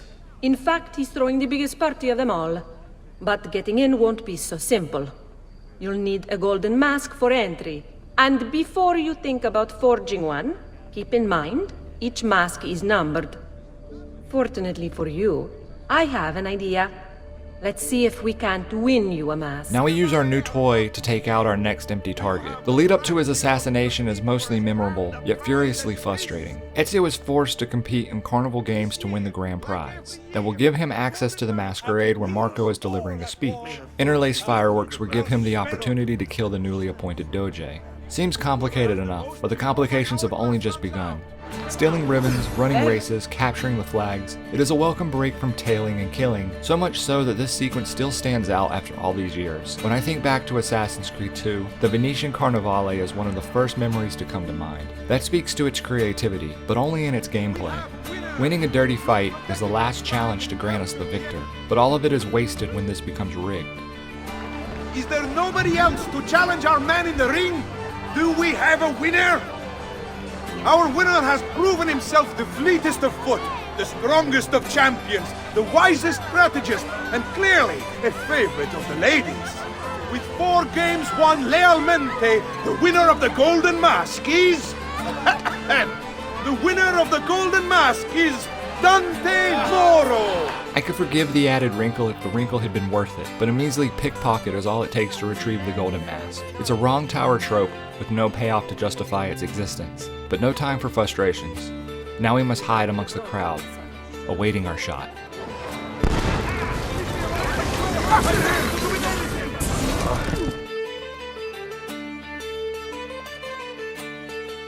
No. It's too soon. I'm not ready. We rarely are. Che la morte non sia crudele. Requiescat in pace. We've located Silvio Barbarigo for you. He's fled into l'Arsenale. Fled? You mean occupied, and joined by 200 mercenari, no less. You're Doge now. Can't you command them to stand down? The Committee of 41 has yet to confirm my ascension. And this little stunt of Silvio's has only made things worse. He has an entire army at his command. Then help me to raise my own. I figured you'd say as much. Bartolomeo d'Alviano is the man you seek. He and his men have little love for Silvio. He resides within the military district, southwest of l'Arsenale. Va bene. I'll go and see him. Silvio Barbarigo. Raised by wealthy merchants, Silvio was introduced to politics when his father was cut out of the family inheritance. From then on, Silvio worked for his uncle, his father's killer. Apparently, he had a knack for persuasion. Quickly, he became his uncle's advisor, proving his worth by discovering a Soranzo plot against the Barbarigos. You're gonna love this. Before the plot can be carried out, Silvio throws an Easter celebration, inviting the Soranzos. There's a pageant for the children in the central courtyard, while Silvio escorts the parents to the roof. He toasts the family, then signals the archers hidden behind the courtyard windows. The Soranzos never plotted against the Barbarigos again. Fast forward 10 years, and Silvio's living in his uncle's luxurious Venetian palazzo. According to the history books, his uncle died in bed. With the last 2 allies Ezio earned being rather forgettable, it becomes clear that the character writing in Venice was focused on our final friend. About goddamn time! I don't know if I should kiss you or slap you. Maybe both, just to be safe. Bartolomeo is the only person in Venice more brash and confident than Ezio. He's rough, he's raw, but above all else, he's honest. Let's see who winds up rescuing who. He is a unique man, a tough man, but he makes it clear where he holds his heart. Bianca! Bianca! Is everything all right? What do you think? Look at this place. And poor Bianca. If something's happened to her. Aha! Oh, my darling. Thank God you're all right. While the character is fresh and new, the mission structure is more of the same. We perform many of the same mission styles as Antonio's thieves. We free Bartolomeo and his men, but instead of sneaking along rooftops, we fight our way home. We remove guards to clear the area and place our allies in their stead. The sequence structure is repetitive, the targets are interchangeable, even the new sections of Venice seem much like the areas we have already discovered. Had we had less targets, condensed some of these final sequences together, and been introduced to the full Venetian map earlier, the game would not feel as drawn out as it does. Instead, we are doing, not playing, as we push the plot along. Ah, there you are. Is Is it done? Yes. All your men are in place. Bene, bene. Take this. I assume you know how it works. Find the highest point you can in the district, and fire it from there. This signals my men to begin the attack. All right, then. I will see you on the battlefield. That you will. A signal fire. A distraction, and the fight turned into a Templar chase. Enough of this! We're out of time! Return to me! We must depart! Ezio, go now! That brute will no doubt lead you straight to his master. My men and I will remain here, and keep the guards from giving chase. Just as usual, the death of one Templar leads us down another rabbit hole on what is becoming a vicious cycle. Why the boats? I thought you saw the Doge's seat. Just a distraction. We were meant to sail. Sail where? I'll never tell. Cyprus is their destination. They want... Luckily, that cycle has come to a close, as the Barbarigos have all been ended. Requiescant in pace.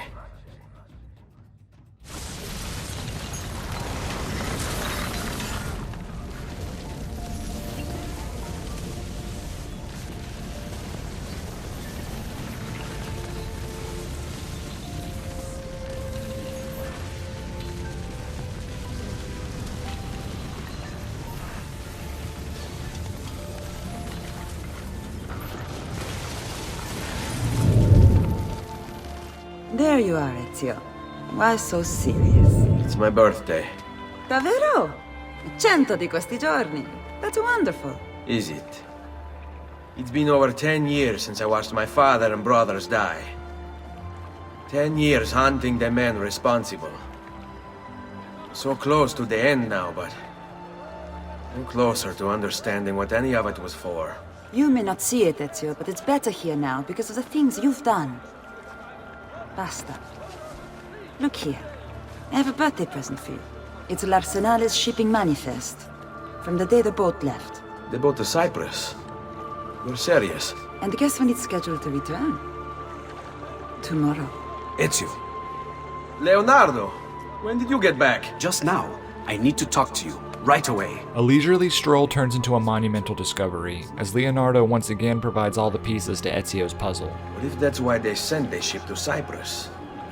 To find this piece of Eden, and bring it back to Venezia. When the second piece is brought to the floating city, the Prophet will appear. Only the Prophet can open the vault. My God! When my uncle told me about the Codex, I was too young, too brash to imagine it was anything but an old man's fantasy. But now I see. The killing of Mocenigo, even the Medici, my father and brothers. It was all part of his plan. To find the vault. The Spaniard. Rodrigo Borgia. The boat from Cyprus arrives tomorrow. I plan to be there to meet it. Good luck, my friend. From talking to tailing, we enter into the longest episode in the game. Constant direction changes, mixing pace, unexpected pauses. It holds all of the traits of what a tailing mission needs, but we are so close to the end I can taste it. The preliminary missions of this sequence feel rather unnecessary, as all of it feels as a way to draw out an otherwise well-paced segment. But after a quick assassination and donning our target's clothing, we follow in tow. You really have it? You were not followed. Absolutely.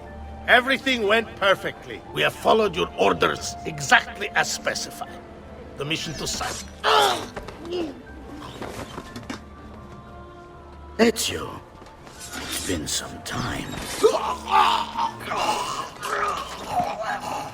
Rodrigo. Perhaps finally we have reached the finale. Now give me the apple. Fighting Rodrigo in a conglomeration of the worst parts of combat all brought to the forefront. The counter kill takes several hits to deal a small amount of damage. The timing window for the hidden blade seems all but non-existent, and the extra guards just add a level of frustration to the tedium. It actually becomes easier to just throw knives to deliver damage than to engage in swordplay. Assassin's Creed 2 knows how to do many things, but a boss fight is not one of them. It is a game that lends itself to a wide variety of gameplay and may be best served to stick with a stealth finale rather than an action-packed one. Don't worry, Nipote. You are not alone. Volpe? What are you doing here? We could very well ask you the same thing. We?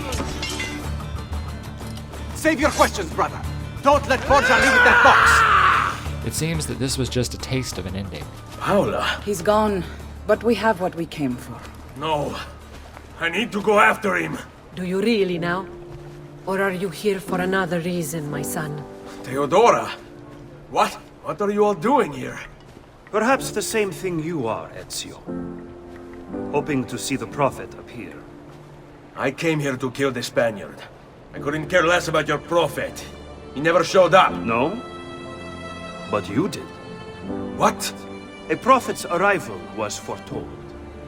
And unbeknownst to us, here you are. Perhaps all along, you were the one we sought. Cosa? Who are you?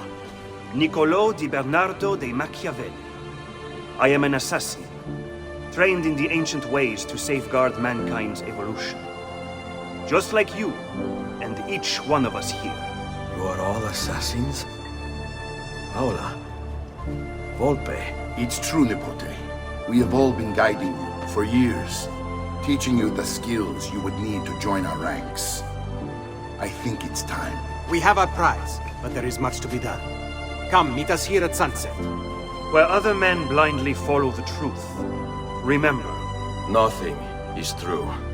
Where other men are limited by morality or law, remember. Everything is permitted. We work in the dark to serve the light. We are assassins. Nothing is true. Everything is permitted. Are you ready to join us? I am. This only hurts for a while, brother. Like so many things. Benvenuto, Ezio. You are one of us now. Come, we have much to do.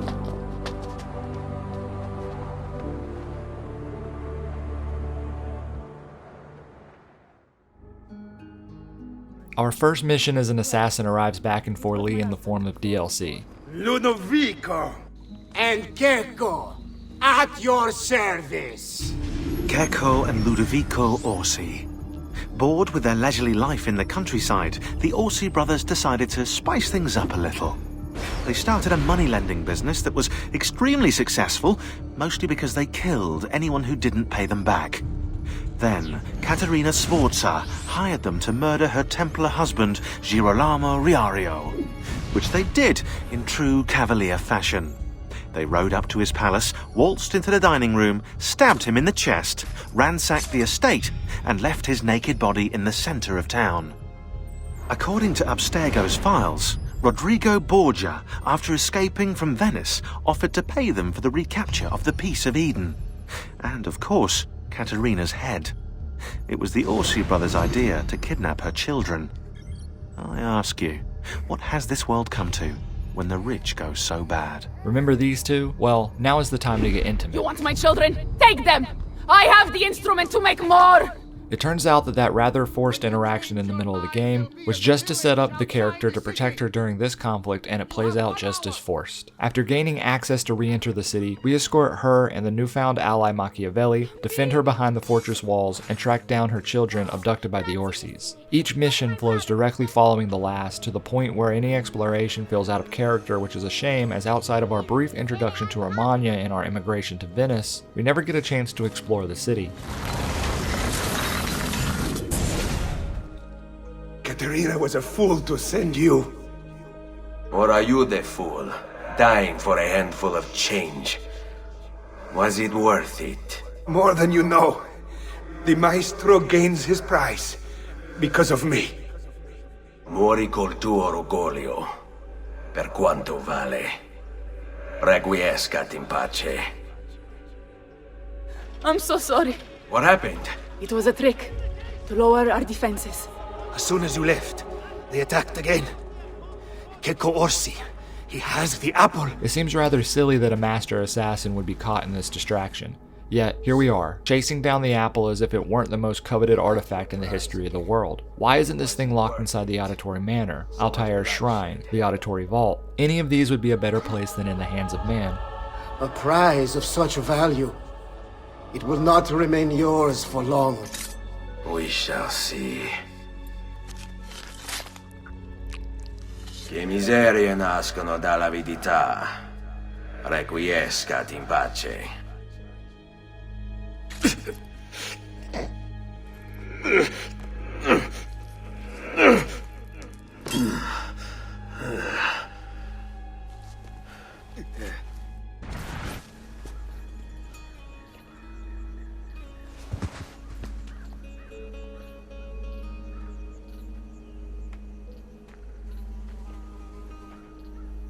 He wore a black robe, like a monk. And I think... a missing finger. Missing a finger, you say? Do you mean like Fra Savonarola? Savonarola? Who is this? You know him? I did. He was one of us, for a time. And then? We suggested he retire to a hermitage for a good long time. I'm afraid to say his retreat has come to an end. Girolamo Savonarola, a Dominican friar from Ferrara, this man took his job seriously. He saw the excesses of his age, the rich stomping the poor into the dirt, the priests selling indulgences to the populace, and he went insane. Calling himself an instrument of God, Savonarola descended on Firenze. His sermons sent people into frenzies. He demanded an end to all personal property, to all progress, a return to Eden. Knowledge became the enemy, and he could erase it all with the piece of Eden at his command. Books, paintings, musical instruments, he burned everything in the bonfire of the vanities. History unraveled as his legions took control, and Firenze descended into darkness. In history, Savonarola was a prominent figure hated by both Lorenzo de' Medici and Rodrigo Borgia, but his presence in this game is limited to just now. You picked a fine time for a homecoming. Then it's true. Savonarola has taken control of Firenze.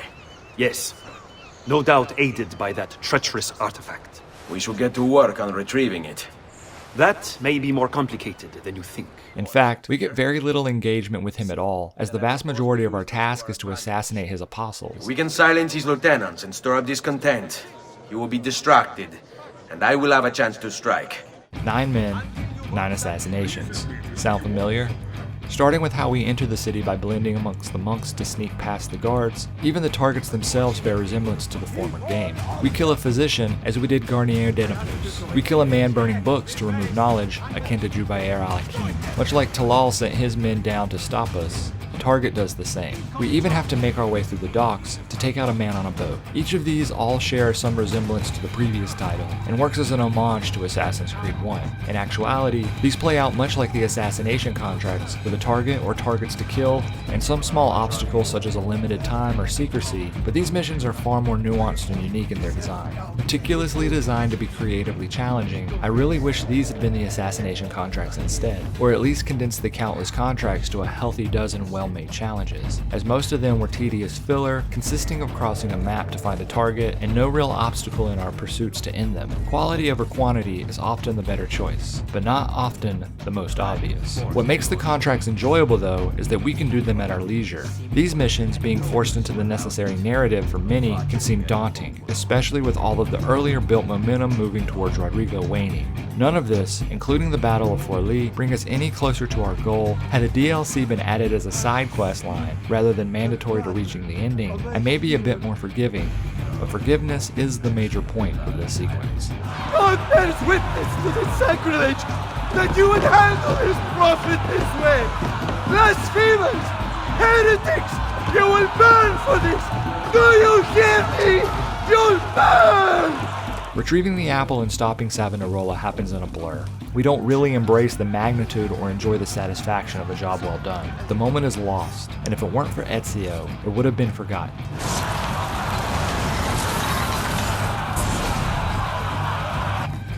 It's you. I knew this day would come. Please, show mercy. I have. Ma ora, che sia il tuo Dio a giudicarti. Requiescat in pace.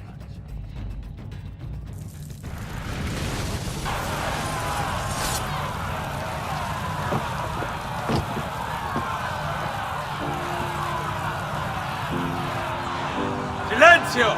Silenzio! 22 years ago, I stood where I stand now and watched my loved ones die, betrayed by those I had called friends. Vengeance clouded my mind. It would have consumed me, were it not for the wisdom of a few strangers who taught me to look past my instincts. They never preached answers, but guided me to learn from myself. We don't need anyone to tell us what to do. Not Savonarola, not the Medici. We are free to follow our own path. There are those who will take that freedom from us. Too many of you gladly give it. But it is our ability to choose whatever you think is true that makes us human. There is no book or teacher to give you the answers, to show you the path. Choose your own way. Do not follow me or anyone else. Ezio has matured, and nowhere is this more reflected. He has always had the power to lead and persuade. When he was younger, he used it to get the crowd to take action. Now, he uses it to get them to be reflective. He once spoke of a singular solution or goal. Today, he speaks of multiple paths. Where before he used his gifts for his own gain, he now uses them to inspire others to seek their own greatness. He has become the mentor that his mentors were for him.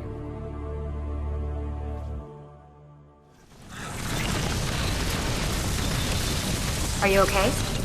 Do you want to stop? No, I need to go back, right now.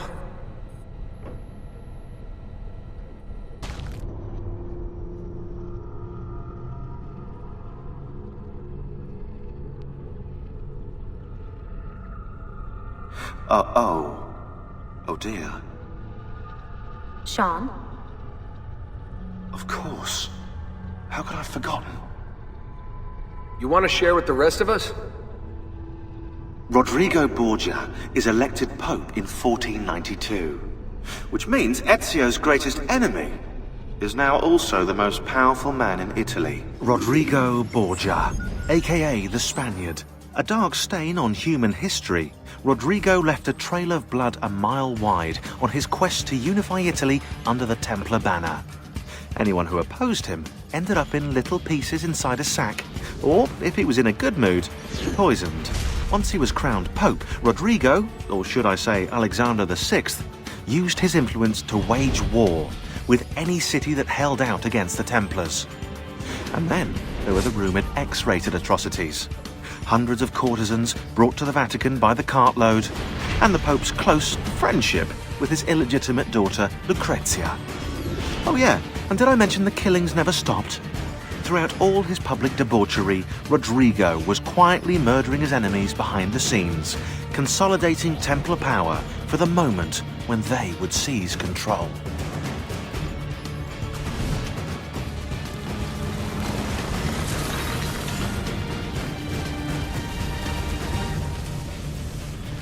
Hope is fulfilled as the endgame lives up to the expectations. Rodrigo Borgia is fulfilled as he becomes the new pope. So all that's left is for Ezio to fulfill his end of the bargain. To Rome we go with the apple on our hip with the intention to kill. The climax we've all been waiting for, and it delivers. Infiltrating the Vatican, we have a linear route that blends stealth and combat and a seamless streak. But the blend heightens the assassin fantasy to its apex, rising to an ending that is both satisfying and specialized. This feels like what an Assassin's Creed ending should be. Your positions like you were taught!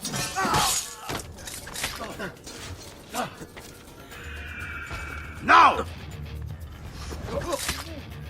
Crucifixus etiam pro nobis, sub Pontio Pilato, passus...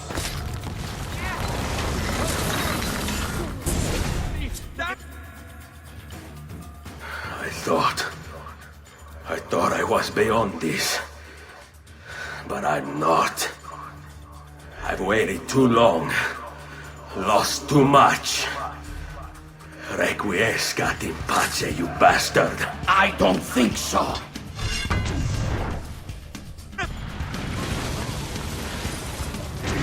No!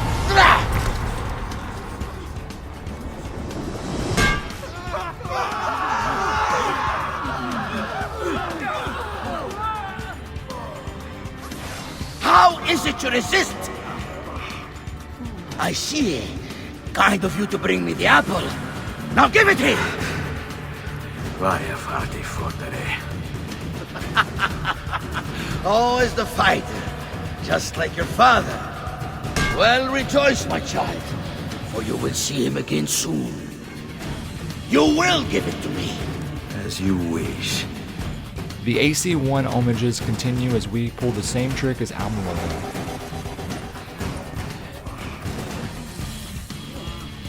Fascinating. An impressive power, this.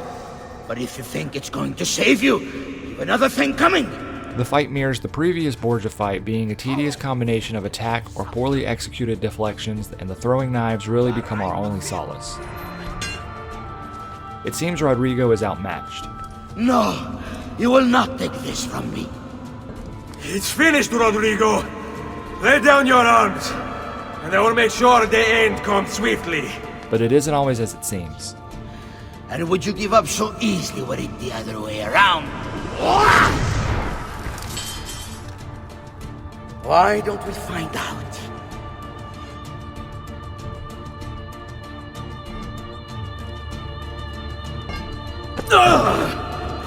At last.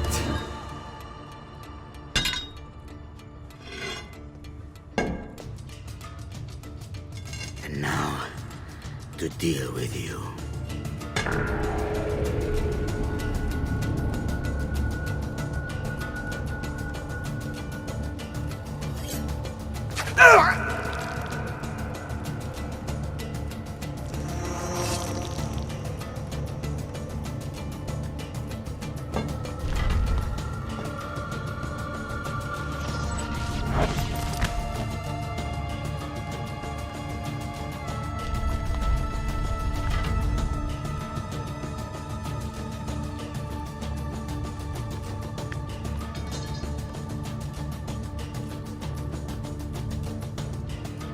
A brilliant callback to the beginning of the game, Ezio uses Eagle Vision to discover the secret entrance to the vault, just as he discovered his father's secret entrance in his manor. Likewise, what lies ahead mirrors our first fistfight with Vieri's goons. It's over, Rodrigo. No more tricks. No more ancient artifacts. No more weapons. Let us see what you are made of, old man. All right then. If that's how you want to play it. What do you even want with the vault, Rodrigo? Don't you know what lies within? Or do you mean to tell me the great and powerful assassins didn't figure it out? Figure what out? God. It's God that dwells within. You expect me to believe that God lives beneath Il Vaticano? A more logical location than a kingdom in a cloud, don't you think? Surrounded by singing angels and cherubim. Makes for a lovely image. But the truth is far more interesting. Let's say I was to believe you. What do you think you'll do when you open that door? I don't care. It's not approval I'm after. Just power. And you think you'll give it up? Whatever lies beyond that wall won't be able to resist the staff and apple. They were made for felling gods. God is meant to be all-knowing, all-powerful. You think a couple of ancient relics can harm him? You know nothing, boy. You take your image of the creators from an ancient book. A book, mind you, written by men. You are the Pope, and yet you dismiss the central text of your faith? Are you so naive? I became Pope because it gave me access. It gave me power. Do you think I believe a single goddamn word of that ridiculous book? It's all lies and superstition, just like every other religious tract written over the past 10,000 years. While a bit forced, having Ezio return to a simple fistfight, just like he chose to operate as a child despite the years of assassin training, works to highlight his growth, especially with the decision he is soon to make. You can't! You can't! It's my destiny! Mine! I am the prophet! You never were. Get it over with, then. No. Killing you won't bring my family back. I'm done. Nulla è reale. Tutto è lecito. Requiescat in pace. Rodrigo's surprise denouncing of faith is nothing compared to Ezio's. To overcome his desire for vengeance is a powerful thing, but what could have happened in the few minutes between these two interactions to make him change his mind? Over 2 decades of vengeance, dozens targeted, hundreds dead, a family to avenge, and an order to fulfill, he ventured cross-country to the Vatican specifically for this sole reason. If anything, Rodrigo's flamboyant attempt to kill Ezio would only further the desire to end his life. Historical accuracy is an easy excuse, as this is not the date of Rodrigo's death, but the game does so much work to bend history to fit the story of Ezio that it is not a justification for Ezio to spare him. Not here, not now, not like this. But we are not done with the surprises. Greetings, Prophet. It is good you have come. Let us see it, to give thanks.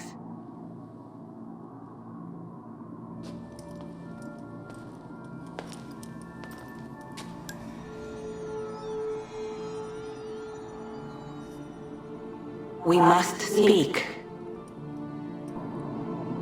Who are you? Many names. When I died, it was Minerva. Before that, Merva and Mera. And on. The others, too. Juno, who was before called Uni. Jupiter, who was before called Tinia. You are... gods. No, not gods. We simply came before. Even when we walked the world, your kind struggled to understand our existence. We were more advanced in time. Your minds were not yet ready. Still not. Maybe never. No matter. You may not comprehend us, but you will comprehend our warning. You must. None of what you are saying makes sense. Our words are not meant for you. What are you talking about? There's no one else here. Enough. I do not wish to speak with you, but through you. You are the prophet. You've played your part. You anchor him, but please be silent, that we may commune. Listen. When we were still flesh and our home still whole, your kind betrayed us. We who made you. We who gave you life. We were strong, but you were many, and both of us craved war. So busy were we with earthly concerns, we failed to notice the heavens. And by the time we did, the world burned until naught remained but ash. It should have ended then and there. But we built you in our own image. We built you to survive. And so we did. Few were our numbers, your kind and mine. It took sacrifice, strength, compassion. But we rebuilt. And as life returned to the world, we endeavored to ensure this tragedy would not be repeated. But now, we are dying, and time will work against us. Truth turned into myth and legend. What we built, misunderstood. Let my words preserve the message and make a record of our loss. But let my words also bring hope. You must find the other temples, built by those who knew to turn away from war. They worked to protect us, to save us from the fire.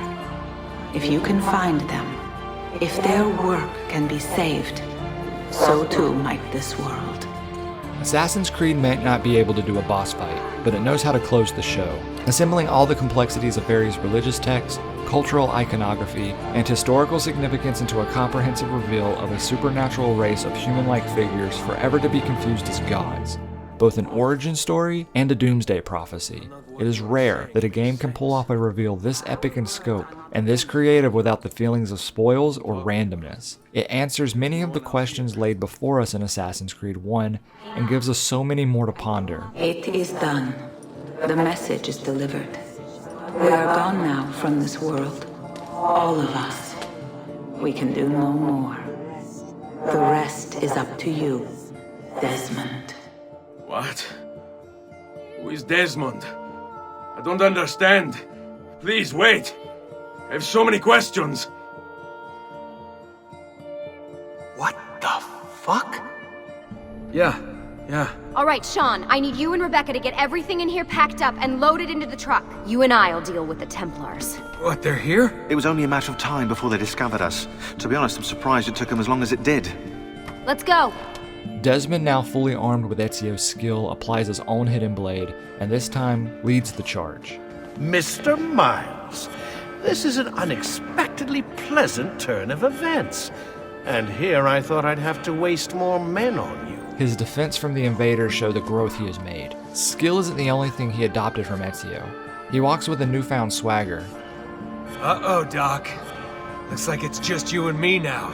Enjoy your victory, Mr. Miles. Temporary as it is. He is ready to take on the Templars. Desmond, we have to go! He is ready to save the world.